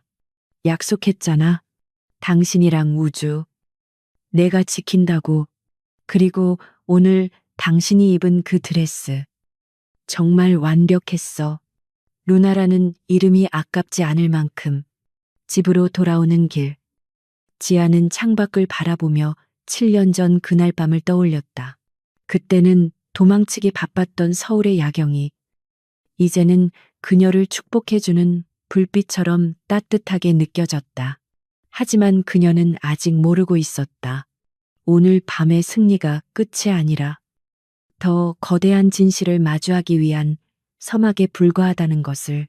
도연의 서재에 숨겨져 있던 낡은 상자 속에는 7년 전 그들이 만났던 호텔방의 CCTV 원본 영상이 담긴 USB가 잠들어 있었고, 그 안에는 최 여사가 꾸몄던 음모보다 더 충격적인 두 사람의 운명적인 인연을 증명해줄 비밀이 숨겨져 있었다. 그리고 오늘 밤 도연은 지안에게 그 상자를 열어 보여줄 결심을 하고 있었다. 도연은 잠든 우주를 방에 눕히고 나온 뒤 거실 소파에 앉아 있는 지안에게 다가갔다. 그의 손에는 작은 열쇠가 들려 있었다. 지안아, 너한테 꼭 보여줘야 할 게 있어. 우리가 7년 전에 만난 게 단순히 내 계모의 음모 때문만은 아니었다는 걸 네가 알아줬으면 해. 도연의 진지한 눈빛에 지안은 가슴이 두근거렸고 그가 이끄는 대로 서재로 들어갔다. 서재의 은은한 조명 아래 낡은 상자가 열리고 그 안에서 7년의 세월을 간직한 물건들이 하나둘씩 모습을 드러내기 시작했다. 그것은 단순한 추억이 아니라 서로를 향한 그리움과 아픔이 응축된 시간의 파편들이었다. 지아는 떨리는 손으로 상자 속의 물건을 집어들었고 그 순간 잊고 있었던 기억의 조각이 뇌리를 스치며 눈물이 핑 돌았다. 그것은 7년 전 가난했던 대학생 지안이 아르바이트를 하며 모은 돈으로 샀던 싸구려 커플링 중 하나였다. 그녀는 그것을 잃어버린 줄 알았지만 도연은 그 반지를 소중하게 간직하고 있었던 것이다. 이걸 어떻게 당신이 가지고 있어요? 지안의 물음에 도연은 씁쓸하지만 따뜻한 미소를 지었다. 그날 밤 네가 잠든 사이에 내가 껴봤었어. 너무 작아서 새끼손가락에도 겨우 들어갔지만 이상하게 빼기가 싫더라. 이게 나랑 너를 이어주는 유일한 끈 같아서. 도연의 고백은 지안의 마음속에 남아있던 마지막 방어벽을 허물어뜨리기에 충분했다. 두 사람은 서로를 바라보며 7년이라는 긴 시간을 돌아 드디어 마주선 서로의 진심을 확인하고 있었다. 오늘 밤은 그들에게 있어 진정한 의미의 첫날 밤이 될 것이었다. 하지만 그들의 행복을 시기하듯 어둠 속에서 또 다른 그림자가 서서히 다가오고 있었다.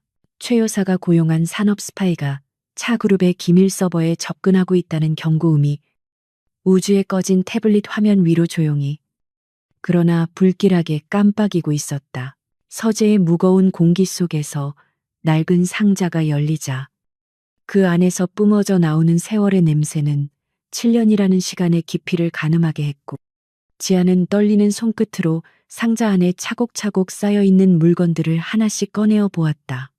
그것들은 단순한 잡동사니가 아니라 도연이 지난 7년 동안 그녀를 찾기 위해 얼마나 처절하게 헤매었는지를 보여주는 증거물들이었는데 흥신소에서 보내온 수십 장의 보고서들, 흐릿한 CCTV 캡처 사진들, 그리고 그녀가 다니던 대학교의 학적부 사본까지 그의 집착에 가까운 그리움이 고스란히 담겨 있었다.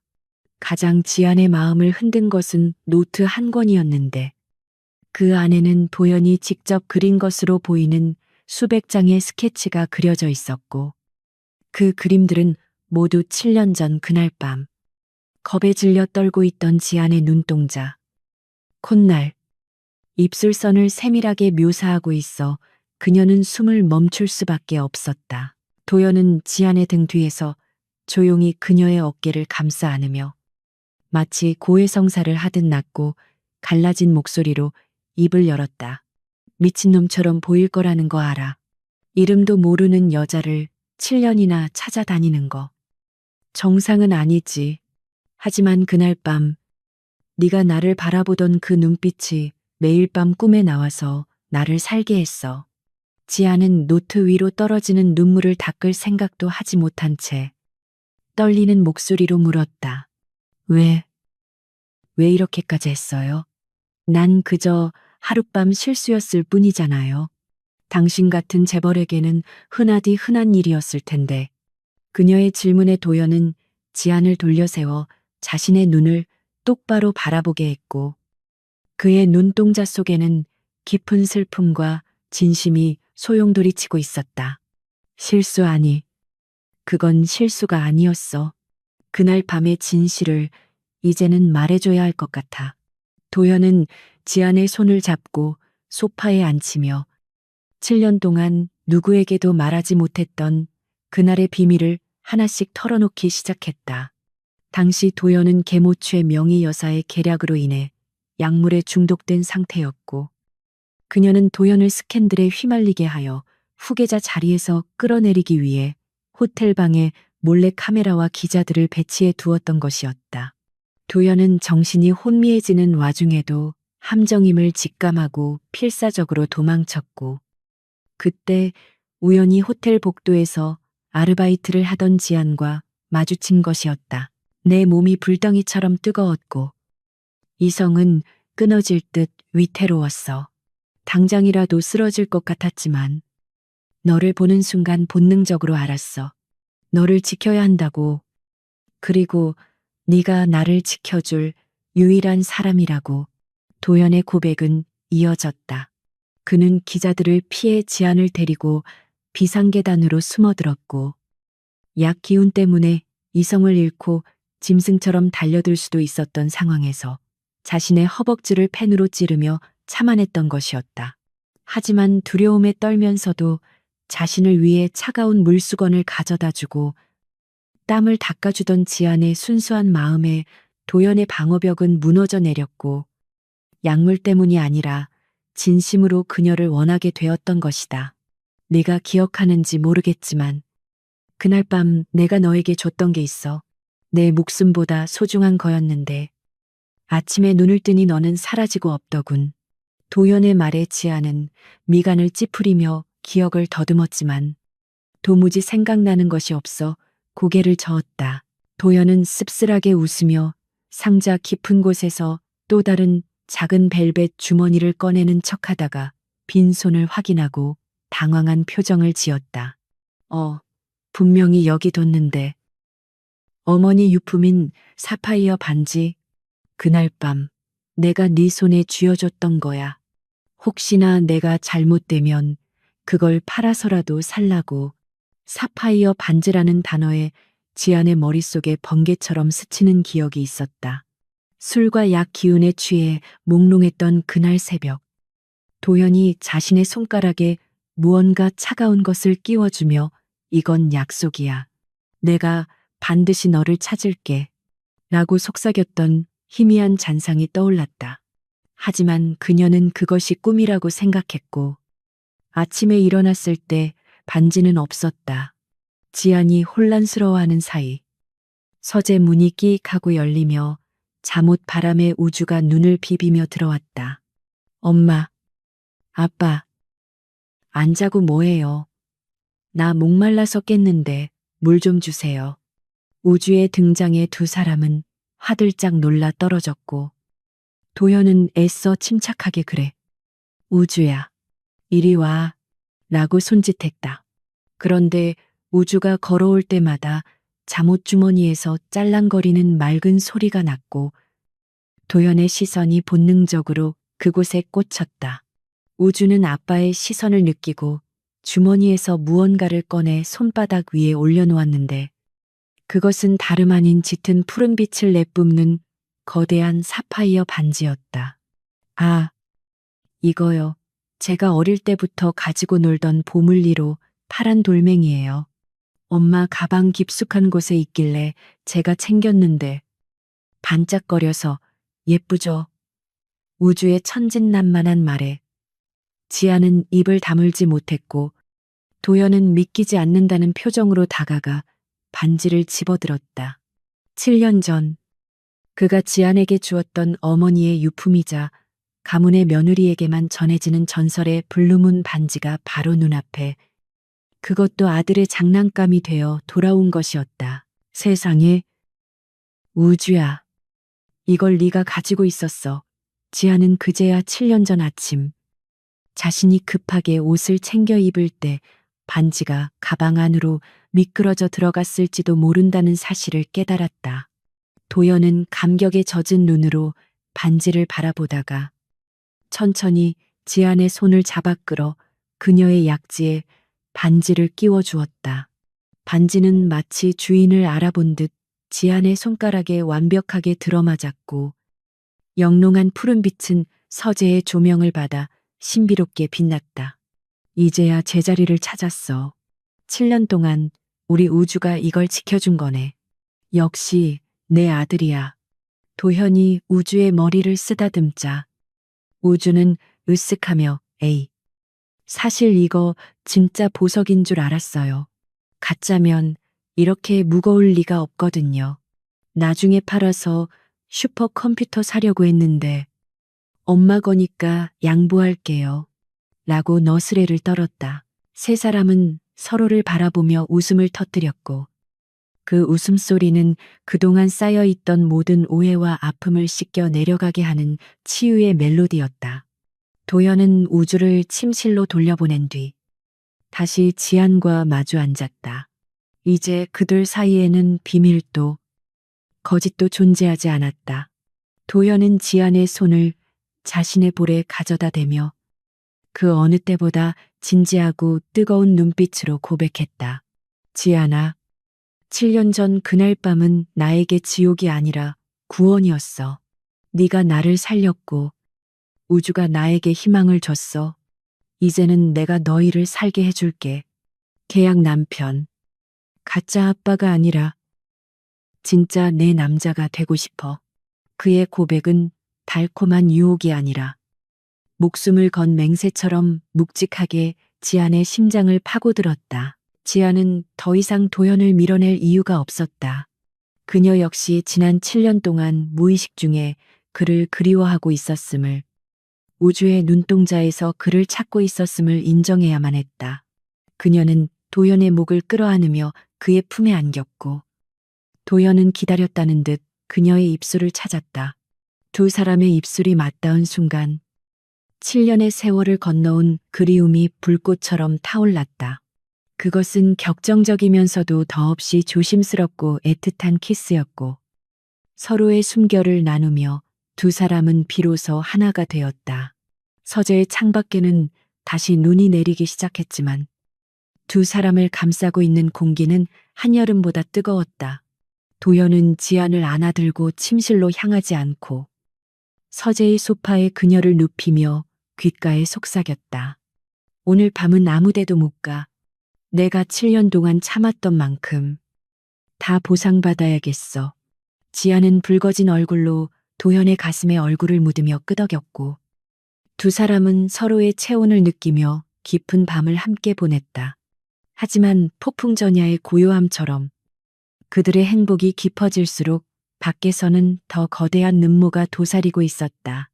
다음 날 아침 도연이 출근 준비를 하고 있을 때 우주가 심각한 표정으로 태블릿 PC를 들고 뛰어왔다. 아빠, 큰일 났어요. 주가 차트 좀 보세요. 태성그룹이랑 우리 회사 주가가 이상하게 움직이고 있어요. 그리고 인터넷에 엄마에 대한 이상한 소문이 돌고 있어요. 우주가 보여준 화면에는 천재 디자이너 루나, 알고 보니 산업 스파이 차그룹 기술 빼돌려 해외 매각 시도라는 자극적인 헤드라인의 기사가 포털 사이트 메인을 장식하고 있었고 차 그룹의 주가는 곤두박질 치고 있었다. 도연의 얼굴이 순식간에 차갑게 굳어졌다. 이것은 최 여사의 짓이 분명했다. 그녀는 단순히 지안을 괴롭히는 것을 넘어 지안의 커리어인 루나라는 브랜드 자체를 파괴하고 그녀를 산업 스파이로 몰아 감옥에 보내려는 치밀한 계획을 세운 것이다.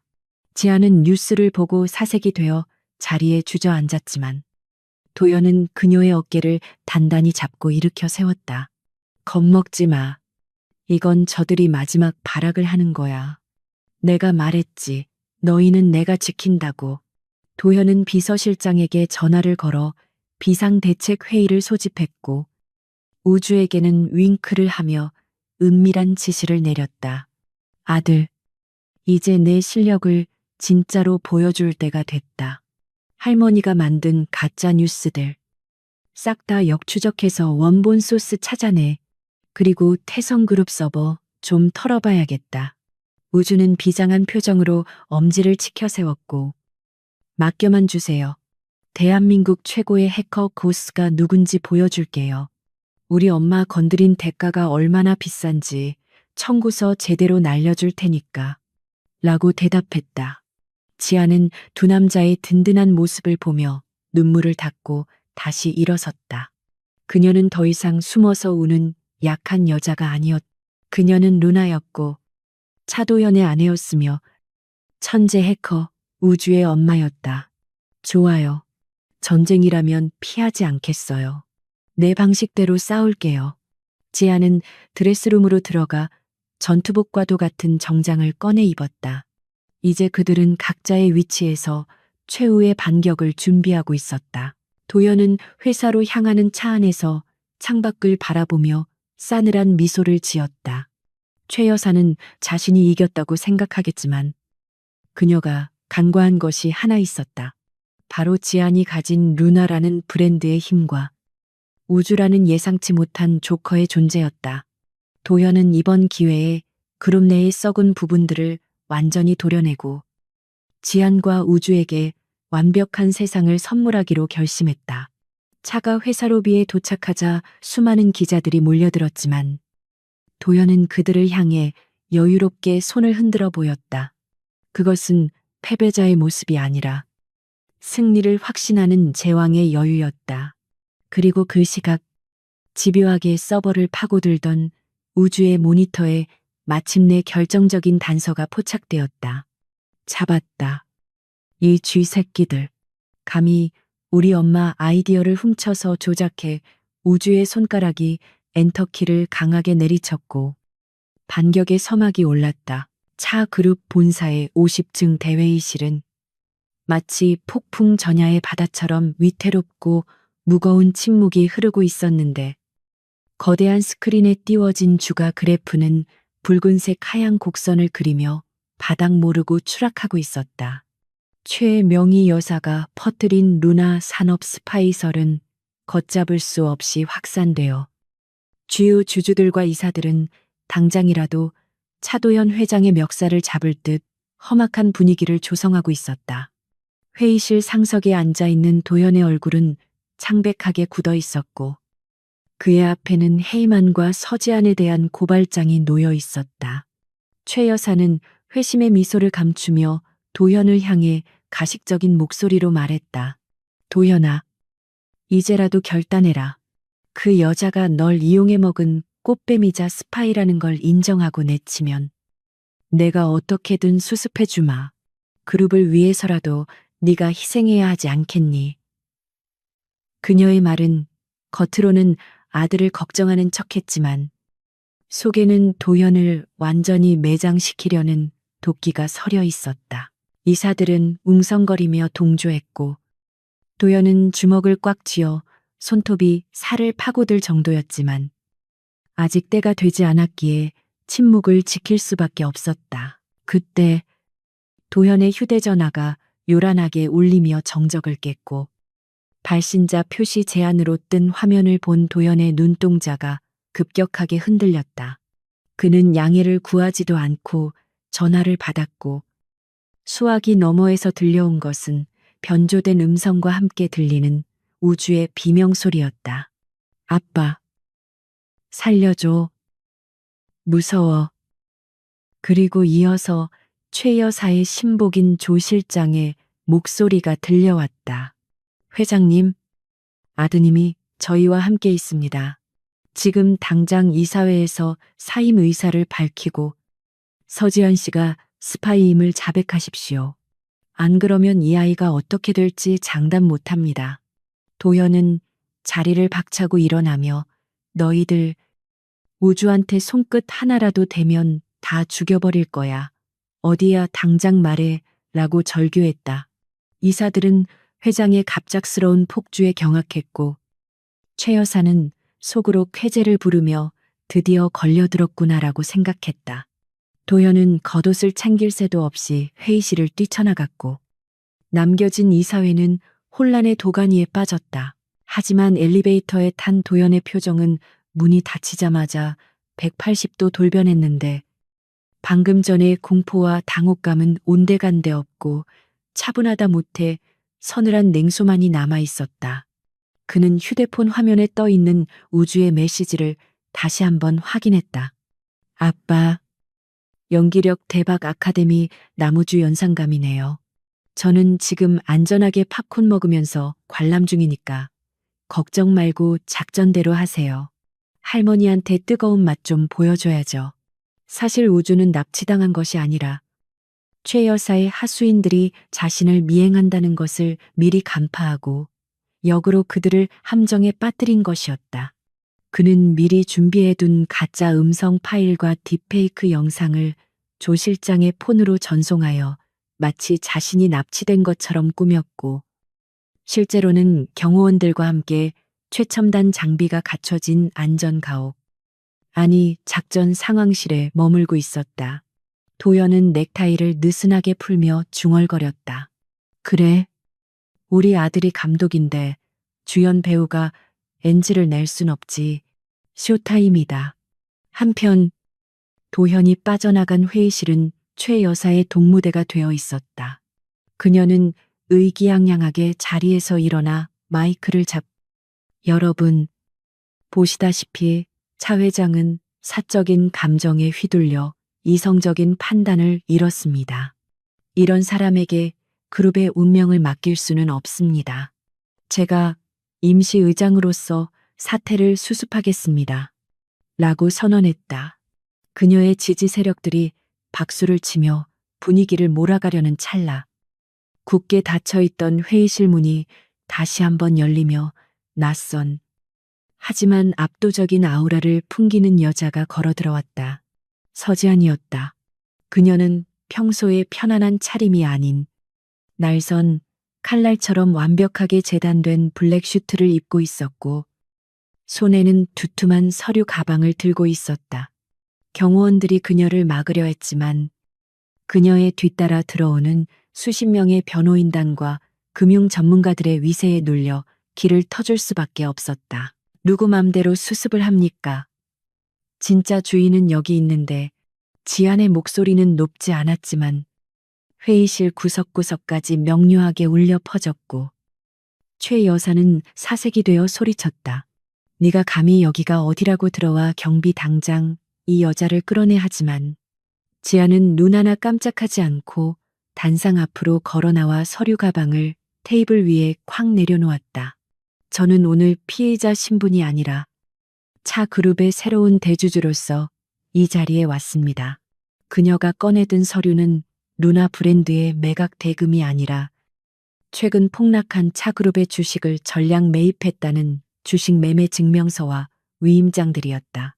여러분은 제가 기술을 빼돌려 팔아먹으려 했다고 믿으셨겠지만 사실 저는 제 전 재산과 루나의 브랜드 가치를 담보로 누군가 고의로 떨어뜨린 차 그룹의 주식을 방어하고 있었습니다. 여기 계신 분들이 투매한 그 주식들 전부 제가 샀습니다. 장내는 찬물을 끼얹은 듯 조용해졌고 이사들은 믿을 수 없다는 듯 서류를 돌려보며 웅성거리기 시작했다. 지아는 최 여사를 똑바로 응시하며 서늘하게 웃었다. 어머님, 실망이네요. 며느리 될 사람 뒷조사를 그렇게 열심히 하셨으면서 제가 월가에서 활동하던 전설의 펀드 매니저 제이라는 건 모르셨나 봐요. 디자인은 취미였는데 본업을 이렇게 다시 하게 될 줄은 몰랐네요. 사실 지아는 유학 시절 생활비를 벌기 위해 주식 투자를 시작했다가 천부적인 재능을 발견했고 익명의 투자자 제이로 활동하며 막대한 부를 축적해둔 상태였다. 그녀가 루나라는 정체를 숨겼던 것도 사실은 이 거대한 자금력을 숨기기 위함이었다. 최 여사는 뒷목을 잡으며 휘청거렸지만 아직 그녀에게는 납치된 우주라는 마지막 카드가 남아있다고 믿었다. 그 시각 서울 외곽의 폐공장 지대. 최 여사는 회의실 상황이 불리하게 돌아가자 우주를 인질로 삼아 판을 뒤집기 위해 직접 현장으로 향했다. 낡은 공장 안은 을씨년스러웠고 먼지가 뽀얗게 쌓인 바닥에는 밧줄에 묶인 채 고개를 숙이고 있는 작은 아이의 실루엣이 보였다. 최 여사는 또각또각 구두 소리를 내며 다가가 비릿한 미소를 지었다. 찰쌤, 불쌍한 것. 네 아비랑 어미가 너무 똑똑해서 네가 고생하는구나. 하지만 어쩌겠니? 이게 다 운명인 것을. 그녀는 아이의 턱을 잡아 올리려 손을 뻗었지만 손이 닿는 순간 지직하는 소리와 함께 아이의 형상이 홀로그램처럼 일렁이며 사라져 버렸다. 뭐야, 이게 어떻게 된 거야? 최 여사가 당황하여 뒷걸음질 치자 텅 빈 공장 안의 스피커에서 우주의 명랑한 목소리가 울려 퍼졌다. 할머니, 땡, 틀렸습니다. 요즘 누가 구식으로 납치를 해요. 디지털 시대잖아요. 동시에 공장 벽면을 가득 채우고 있던 대형 스크린들이 일제히 켜지며 차그룹 대회의실의 모습이 실시간으로 송출되기 시작했다. 그리고 반대로 대회의실의 메인 스크린에는 폐공장에 홀로 서서 허공에 삿대질을 하고 있는 최 여사의 우스꽝스러운 모습이 생중계되고 있었다. 우주는 자신의 안전가옥에서 마이크를 잡고 DJ처럼 진행을 시작했다. 자, 지금 보시는 화면은 탐욕스러운 할머니의 최후라는 리얼리티 쇼입니다. 할머니, 거기 카메라 많으니까 예쁘게 웃으세요. 지금 전 국민이 보고 있거든요. 최 여사는 사방에 설치된 몰래 카메라를 발견하고 비명을 질렀다. 이것 꺼 당장 끄라고 조 실장. 어디 있어 하지만 조 실장은 이미 도연의 경호팀에 의해 제압된 상태였고 그녀는 완벽하게 고립되어 있었다. 회의실에 있던 주주들과 이사들은 화면 속에서 최 여사가 내가 그년이랑 애새끼를 죽여서라도 그룹을 차지할 거야 라고 악글 쓰며 본색을 드러내는 모습을 보고 경악을 금치 못했다. 그것은 단순한 경영권 다툼이 아니라 명백한 살인 예고이자 범죄의 자백이었다. 지아는 팔짱을 낀 채 그 모습을 지켜보며 차갑게 말했다. 보셨죠? 이게 바로 여러분이 따르려던 리더의 실체입니다. 제 아이를 납치하려 하고 회사를 사유화하려던 증거가 저기 있습니다. 여론은 순식간에 반전되었고 최 여사를 지지하던 이사들은 살 길을 찾아 슬금슬금 뒷걸음질 치거나 고개를 숙였다. 최 여사는 화면 너머로 지안과 눈이 마주치자 분노와 수치심에 몸을 떨며 바닥에 주저앉고 말았다. 그때 공장의 철문이 열리며 경찰 특공대와 함께 차도현이 걸어 들어왔다. 도현은 바닥에 주저앉은 계모를 내려다보며 일말의 동정심도 없는 눈빛으로 말했다. 어머니, 아니 최명희 씨, 당신의 시대는 끝났습니다. 이제 그만 무대에서 내려오시죠. 감옥이라는 새로운 무대가 기다리고 있으니까요. 경찰들이 최 여사의 손목에 수갑을 채우자 그녀는 발악하며 도연에게 저주를 퍼부었지만 도연은 이미 그녀에게서 등을 돌려 밖으로 나가버렸다. 공장 밖에는 우주가 경호원들과 함께 아이스크림을 먹으며 기다리고 있었고 도연을 보자마자 손을 흔들었다. 아빠, 나 연기 잘했죠? 할머니 표정 봤어요. 완전히 멘붕 왔던데. 도연은 달려가 우주를 와라 끌어안았다. 비록 가짜 납치극이었다는 것을 알고 있었지만 아들을 잃을 수도 있었다는 공포는 여전히 그의 심장을 옥죄고 있었기 때문이었다. 이 녀석아, 다시는 이런 위험한 짓 하지 마. 아빠 심장 떨어지는 줄 알았잖아. 도연의 떨리는 목소리에 우주는 아빠의 등을 토닥이며 의젓하게 말했다. 에이, 아빠 아들은 천재잖아요. 그리고 엄마를 지키려면 이 정도는 해야죠. 도연은 피식 웃으며 우주의 볼에 입을 맞췄고 곧바로 지안에게 영상통화를 걸었다. 화면 속에 나타난 지안은 승리감에 도취되기보다는 안도감에 젖은 표정이었다. 여보, 우주는요, 괜찮아요. 지안의 물음에 도연은 우주를 비춰주며 대답했다. 네, 아주 멀쩡하게 아이스크림 먹고 있습니다. 당신은 회의실 정리는 끝났어. 네, 완벽해요.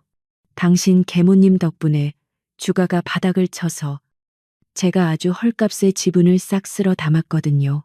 이제 차그룹 최대 주주는 당신이 아니라 저예요. 강 회장님, 지안의 장난 섞인 말에 도연은 호탕하게 웃었다. 하하, 이거 졸지의 셔터맨 신세가 되겠네. 그래도 상관없어. 당신이랑 우주만 내 곁에 있다면 모든 것이 제자리로 돌아오고 있었다. 최 여사의 몰락과 함께 차그룹을 참애던 낡은 관습과 음모들은 사라졌고 도현과 지안 그리고 우주는 진정한 가족으로 거듭나고 있었다. 하지만 아직 해결해야 할 마지막 과제가 남아 있었다. 지안은 회의실을 정리하고 나오면서 복도 끝에서 자신을 기다리고 있는 민서윤과 마주쳤다. 서윤은 수갑을 찬 채 연행되어 가면서도 지안을 노려보며 독서를 내뱉었다. 네가 이겼다고 생각하지 마. 너 같은 건 도연 오빠한테 안 어울려. 언젠가 버림받을 거야. 지안은 가던 길을 멈추고 서윤에게 다가가 그녀의 귓가에 조용하지만 뼈 있는 한마디를 남겼다. 걱정 마세요. 도연 씨는 내가 지켜요. 그리고 당신은 감옥에서 내 성공을 지켜보면서 평생 후회하게 될 거예요. 아, 감옥에는 TV가 나오나 모르겠네. 지안은 미련 없이 돌아섰고 서윤의 절규는 닫히는 엘리베이터 문 뒤로 사라졌다. 저녁이 되자 세 사람은 한강이 내려다 보이는 레스토랑에서 늦은 저녁 식사를 함께 했다. 전쟁 같았던 하루가 지나고 맞이한 평화는 꿀맛보다 달콤했다. 우주는 스테이크를 오물거리며 물었다. 근데 엄마, 아빠, 이제 우리 진짜 같이 사는 거죠. 할머니도 없고, 괴물 아줌마도 없고, 도연과 지아는 서로를 바라보며 미소 지었다. 그럼 이제 아무도 우리를 방해할 수 없어. 내일부터는 아빠가 매일 아침 깨워줄게. 도연의 말에 우주는 고개를 갸웃거렸다. 아빠 요리 솜씨는 좀 별로던데 그냥 엄마가 깨워주면 안 돼요. 세 사람의 웃음소리가 레스토랑을 가득 채웠다. 하지만 도연은 알고 있었다. 이제 정말로 지안에게 정식으로 프러포즈를 해야 할 때가 왔다는 것을 7년 전 놓쳤던 그 순간을 이번에는 완벽하게 되찾아야 했다. 그는 주머니 속의 반지를 만지작거리며 다가올 내일의 서프라이즈를 계획하고 있었다. 계절의 여왕이라 불리는 5월의 따스한 봄바람이 한강의 물결을 부드럽게 어루만지는 저녁. 서울 마리나 클럽의 프라이빗 선착장에는 대한민국에서 가장 화려하고 거대한 요트 더 루나호가 출항을 앞두고 은은한 조명을 밝히고 있었다.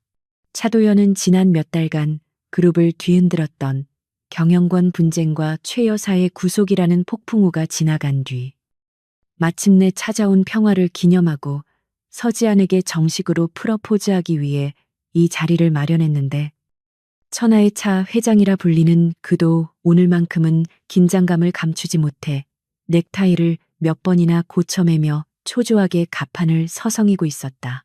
그는 7년 전 호텔 방에서 잃어버렸던 그 밤의 인연을 되찾기 위해 얼마나 많은 시간을 돌아왔는지 회상하며 오늘이야말로 그녀에게 완벽한 확신과 영원한 사랑을 맹세하리라 다짐했다. 잠시 후 선착장 입구에서 지안이 도착했다는 무전이 들려왔고 도연은 떨리는 가슴을 진정시키며 그녀를 맞이하기 위해 탈 앞으로 향했다. 지안은 심플하지만 우아한 화이트 드레스를 입고 있었는데 강바람에 흩날리는 머리카락과 달빛을 받아 반짝이는 그녀의 모습은 도연이 꿈꿔왔던 여신의 모습 그 자체여서 그는 잠시 숨쉬는 것조차 잊고 멍하니 그녀를 바라보았다. 지아는 도연의 에스코트를 받으며 요트에 올랐고 요트가 부드럽게 물살을 가르며 한강 중심부로 나아가자 서울의 야경이 파노라마처럼 펼쳐지며 환상적인 분위기를 자아냈다. 선상에는 최고급 샴페인과 셰프가 준비한 코스 요리가 세팅되어 있었고 은은하게 흐르는 재즈 선율은 두 사람의 로맨틱한 분위기를 고조시켰다. 도현은 지안과 건배를 나누며 지난 7년 동안 혼자 아이를 키우며 겪었을 그녀의 고통과 외로움에 대해 다시 한번 진심으로 사과하고 위로했다. 지안아, 내가 없는 시간 동안 씩씩하게 버텨줘서, 그리고 우주를 이렇게 훌륭하게 키워줘서 정말 고마워. 이제는 당신이 혼자 짐을 짊어지지 않게 할게. 당신의 뒤에는 항상 내가 있을 거야. 도연의 따뜻한 고백에 지아는 눈시울을 붉히며 고개를 끄덕였고 두 사람은 서로의 손을 꼭 잡은 채 흐르는 강물을 바라보며 깊은 교감을 나누었다. 식사가 끝나갈 무렵 도현은 지안을 데리고 요트의 가장 높은 데크로 올라갔는데 그곳에는 수천 송이의 장미꽃잎이 카페처럼 깔려 있었고 하늘에는 보름달이 밝게 떠 있어 그들을 축복하는 듯했다. 도현은 품 안에서 준비해둔 벨벳 케이스를 꺼내 들고 지안의 앞에 한쪽 무릎을 꿇었다. 7년 전 나는 준비되지 않은 상태에서 너를 만났고 지키지 못했어. 하지만 이제는 달라. 내 모든 것을 걸고 너와 우주를 지킬 준비가 되었어. 서지안, 나랑 결혼해 줄래? 계약서상의 아내가 아니라 내 영혼의 동반자가 되어줘. 도연이 케이스를 열자 그 안에는 7년 전의 그 사파이어 반지와 함께 그보다 더 크고 영롱하게 빛나는 다이아몬드 반지가 나란히 놓여 있었다. 그것은 과거의 약속과 미래의 맹세를 상징하는 것이었다. 지아는 벅차오르는 감동에 입을 막고 눈물을 흘리며 도연을 내려다보았다. 그녀가 좋아요. 도현 씨. 라고 대답하려는 찰나. 갑자기 요트의 조명이 화려하게 전멸하더니 경쾌한 팡파르 음악과 함께 잠깐만요. 라는 힘찬 외침이 들려왔다. 두 사람이 놀라 뒤를 돌아보자 턱시도를 귀엽게 차려입은 우주가 선글라스를 끼고 위풍당당하게 걸어 나오고 있었다. 우주는 마치 영화 속 주인공처럼 도현과 지안 사이를 가로막고 서더니 도현을 향해 검지를 흔들며 혀를 찼다. 아빠, 프러포즈가 너무 올드하잖아요. 요즘 트렌드는 낭만보다는 현실적인 보장이라고요. 엄마가 감동받아서 울기만 하면 끝인 줄 알아요. 예상치 못한 방해꾼의 등장에 도연은 멍하니 무릎을 꿇은 채 굳어버렸고 지아는 눈물을 닦으며 웃음을 터뜨렸다. 우주는 품속에서 두툼한 서류 봉투를 꺼내 도연의 코앞에 내밀었다. 자, 이게 진짜 프러포즈 선물이에요. 엄마가 아빠를 받아주기 전에 아빠가 이 계약서에 서명부터 해야 해요. 도연이 어리둥절한 표정으로 서류를 받아들어 내용을 확인하는 순간 그의 눈이 휘둥그레졌다.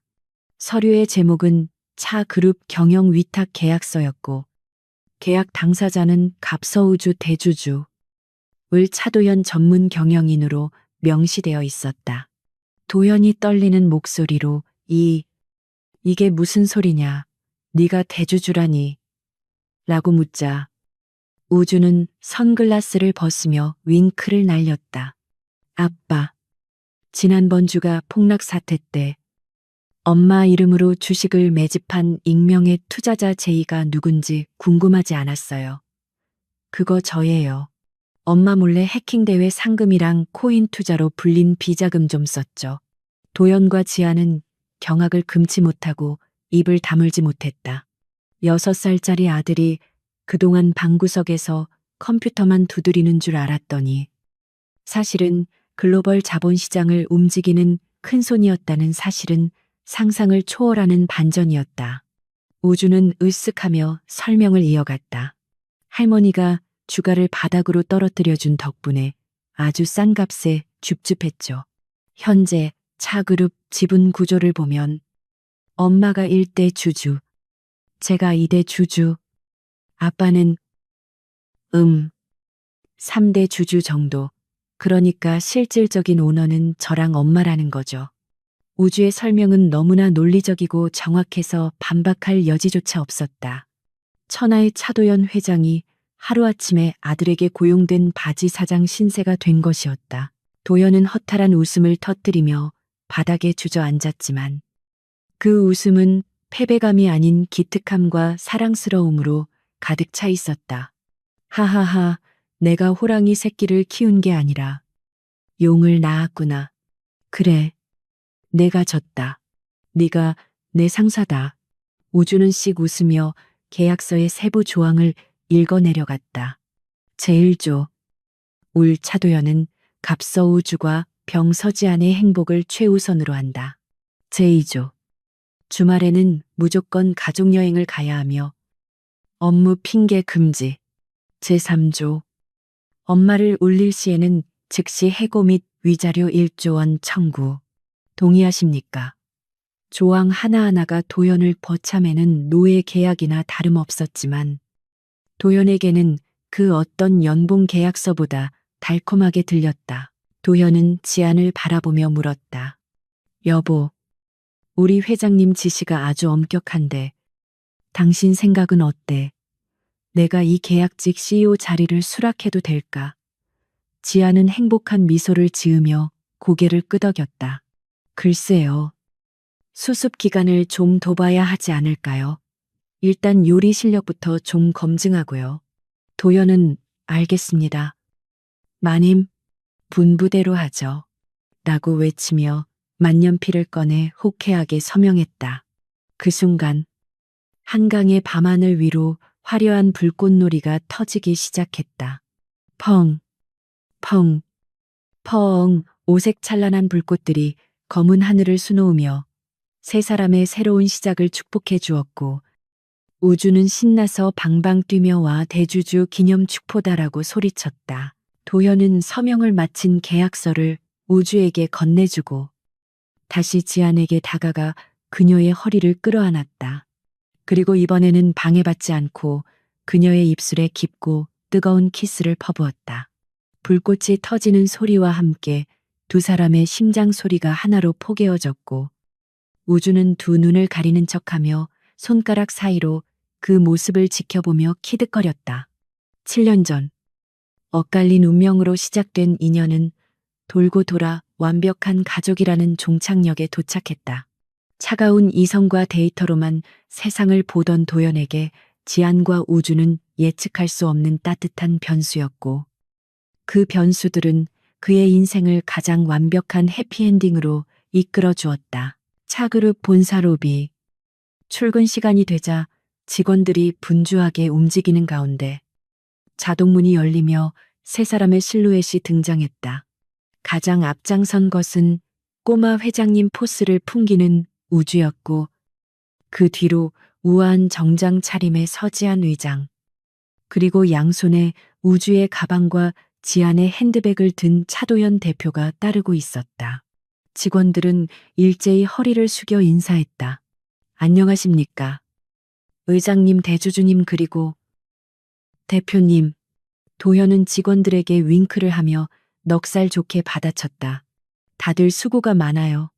오늘 점심은 우리 대주주님께서 쏘신답니다. 엘리베이터에 탄 세 사람. 우주가 태블릿으로 주가를 확인하며 심각하게 말했다. 김 비서. 아니 아빠. 이번 분기 실적이 좀 저조하네요. 이러다간 주말 캠핑권 박탈당할 수도 있어요. 도연은 화들짝 놀라며 아이고. 회장님, 그건 환율 변동 때문입니다. 제가 주말까지 만회하겠습니다. 캠핑만은 제발. 이라며 굽신거렸다. 지아는 그런 두 남자를 보며 웃음을 참지 못했다. 엘리베이터 문이 열리고 50층 스카이라운지로 들어서는 세 사람의 뒷모습 위로 따스한 햇살이 쏟아져 내렸다. 천재 해커 아들과 능력 있는 디자이너 아내, 그리고 그들을 세상에서 제일 사랑하는 계약직 남편. 이 기묘하고도 사랑스러운 가족의 이야기는 대한민국 재계의 전설이 되어 오래오래 회자되었다. 그들의 행복은 주가 그래프처럼 등락을 반복할지라도 우상향하는 사랑의 가치만큼은 절대 변하지 않을 것이었다. 도현은 지안의 손을 잡고 속삭였다. 오늘 저녁은 김치찌개 어때? 내가 끓여줄게. 지안이 미소 지으며 대답했다. 좋아요. 대신 설거지는 당신 몫이야. 아니 차 대표님. 닫히는 문 너머로 세 사람의 행복한 웃음소리가 끊이지 않고 울려 퍼졌다.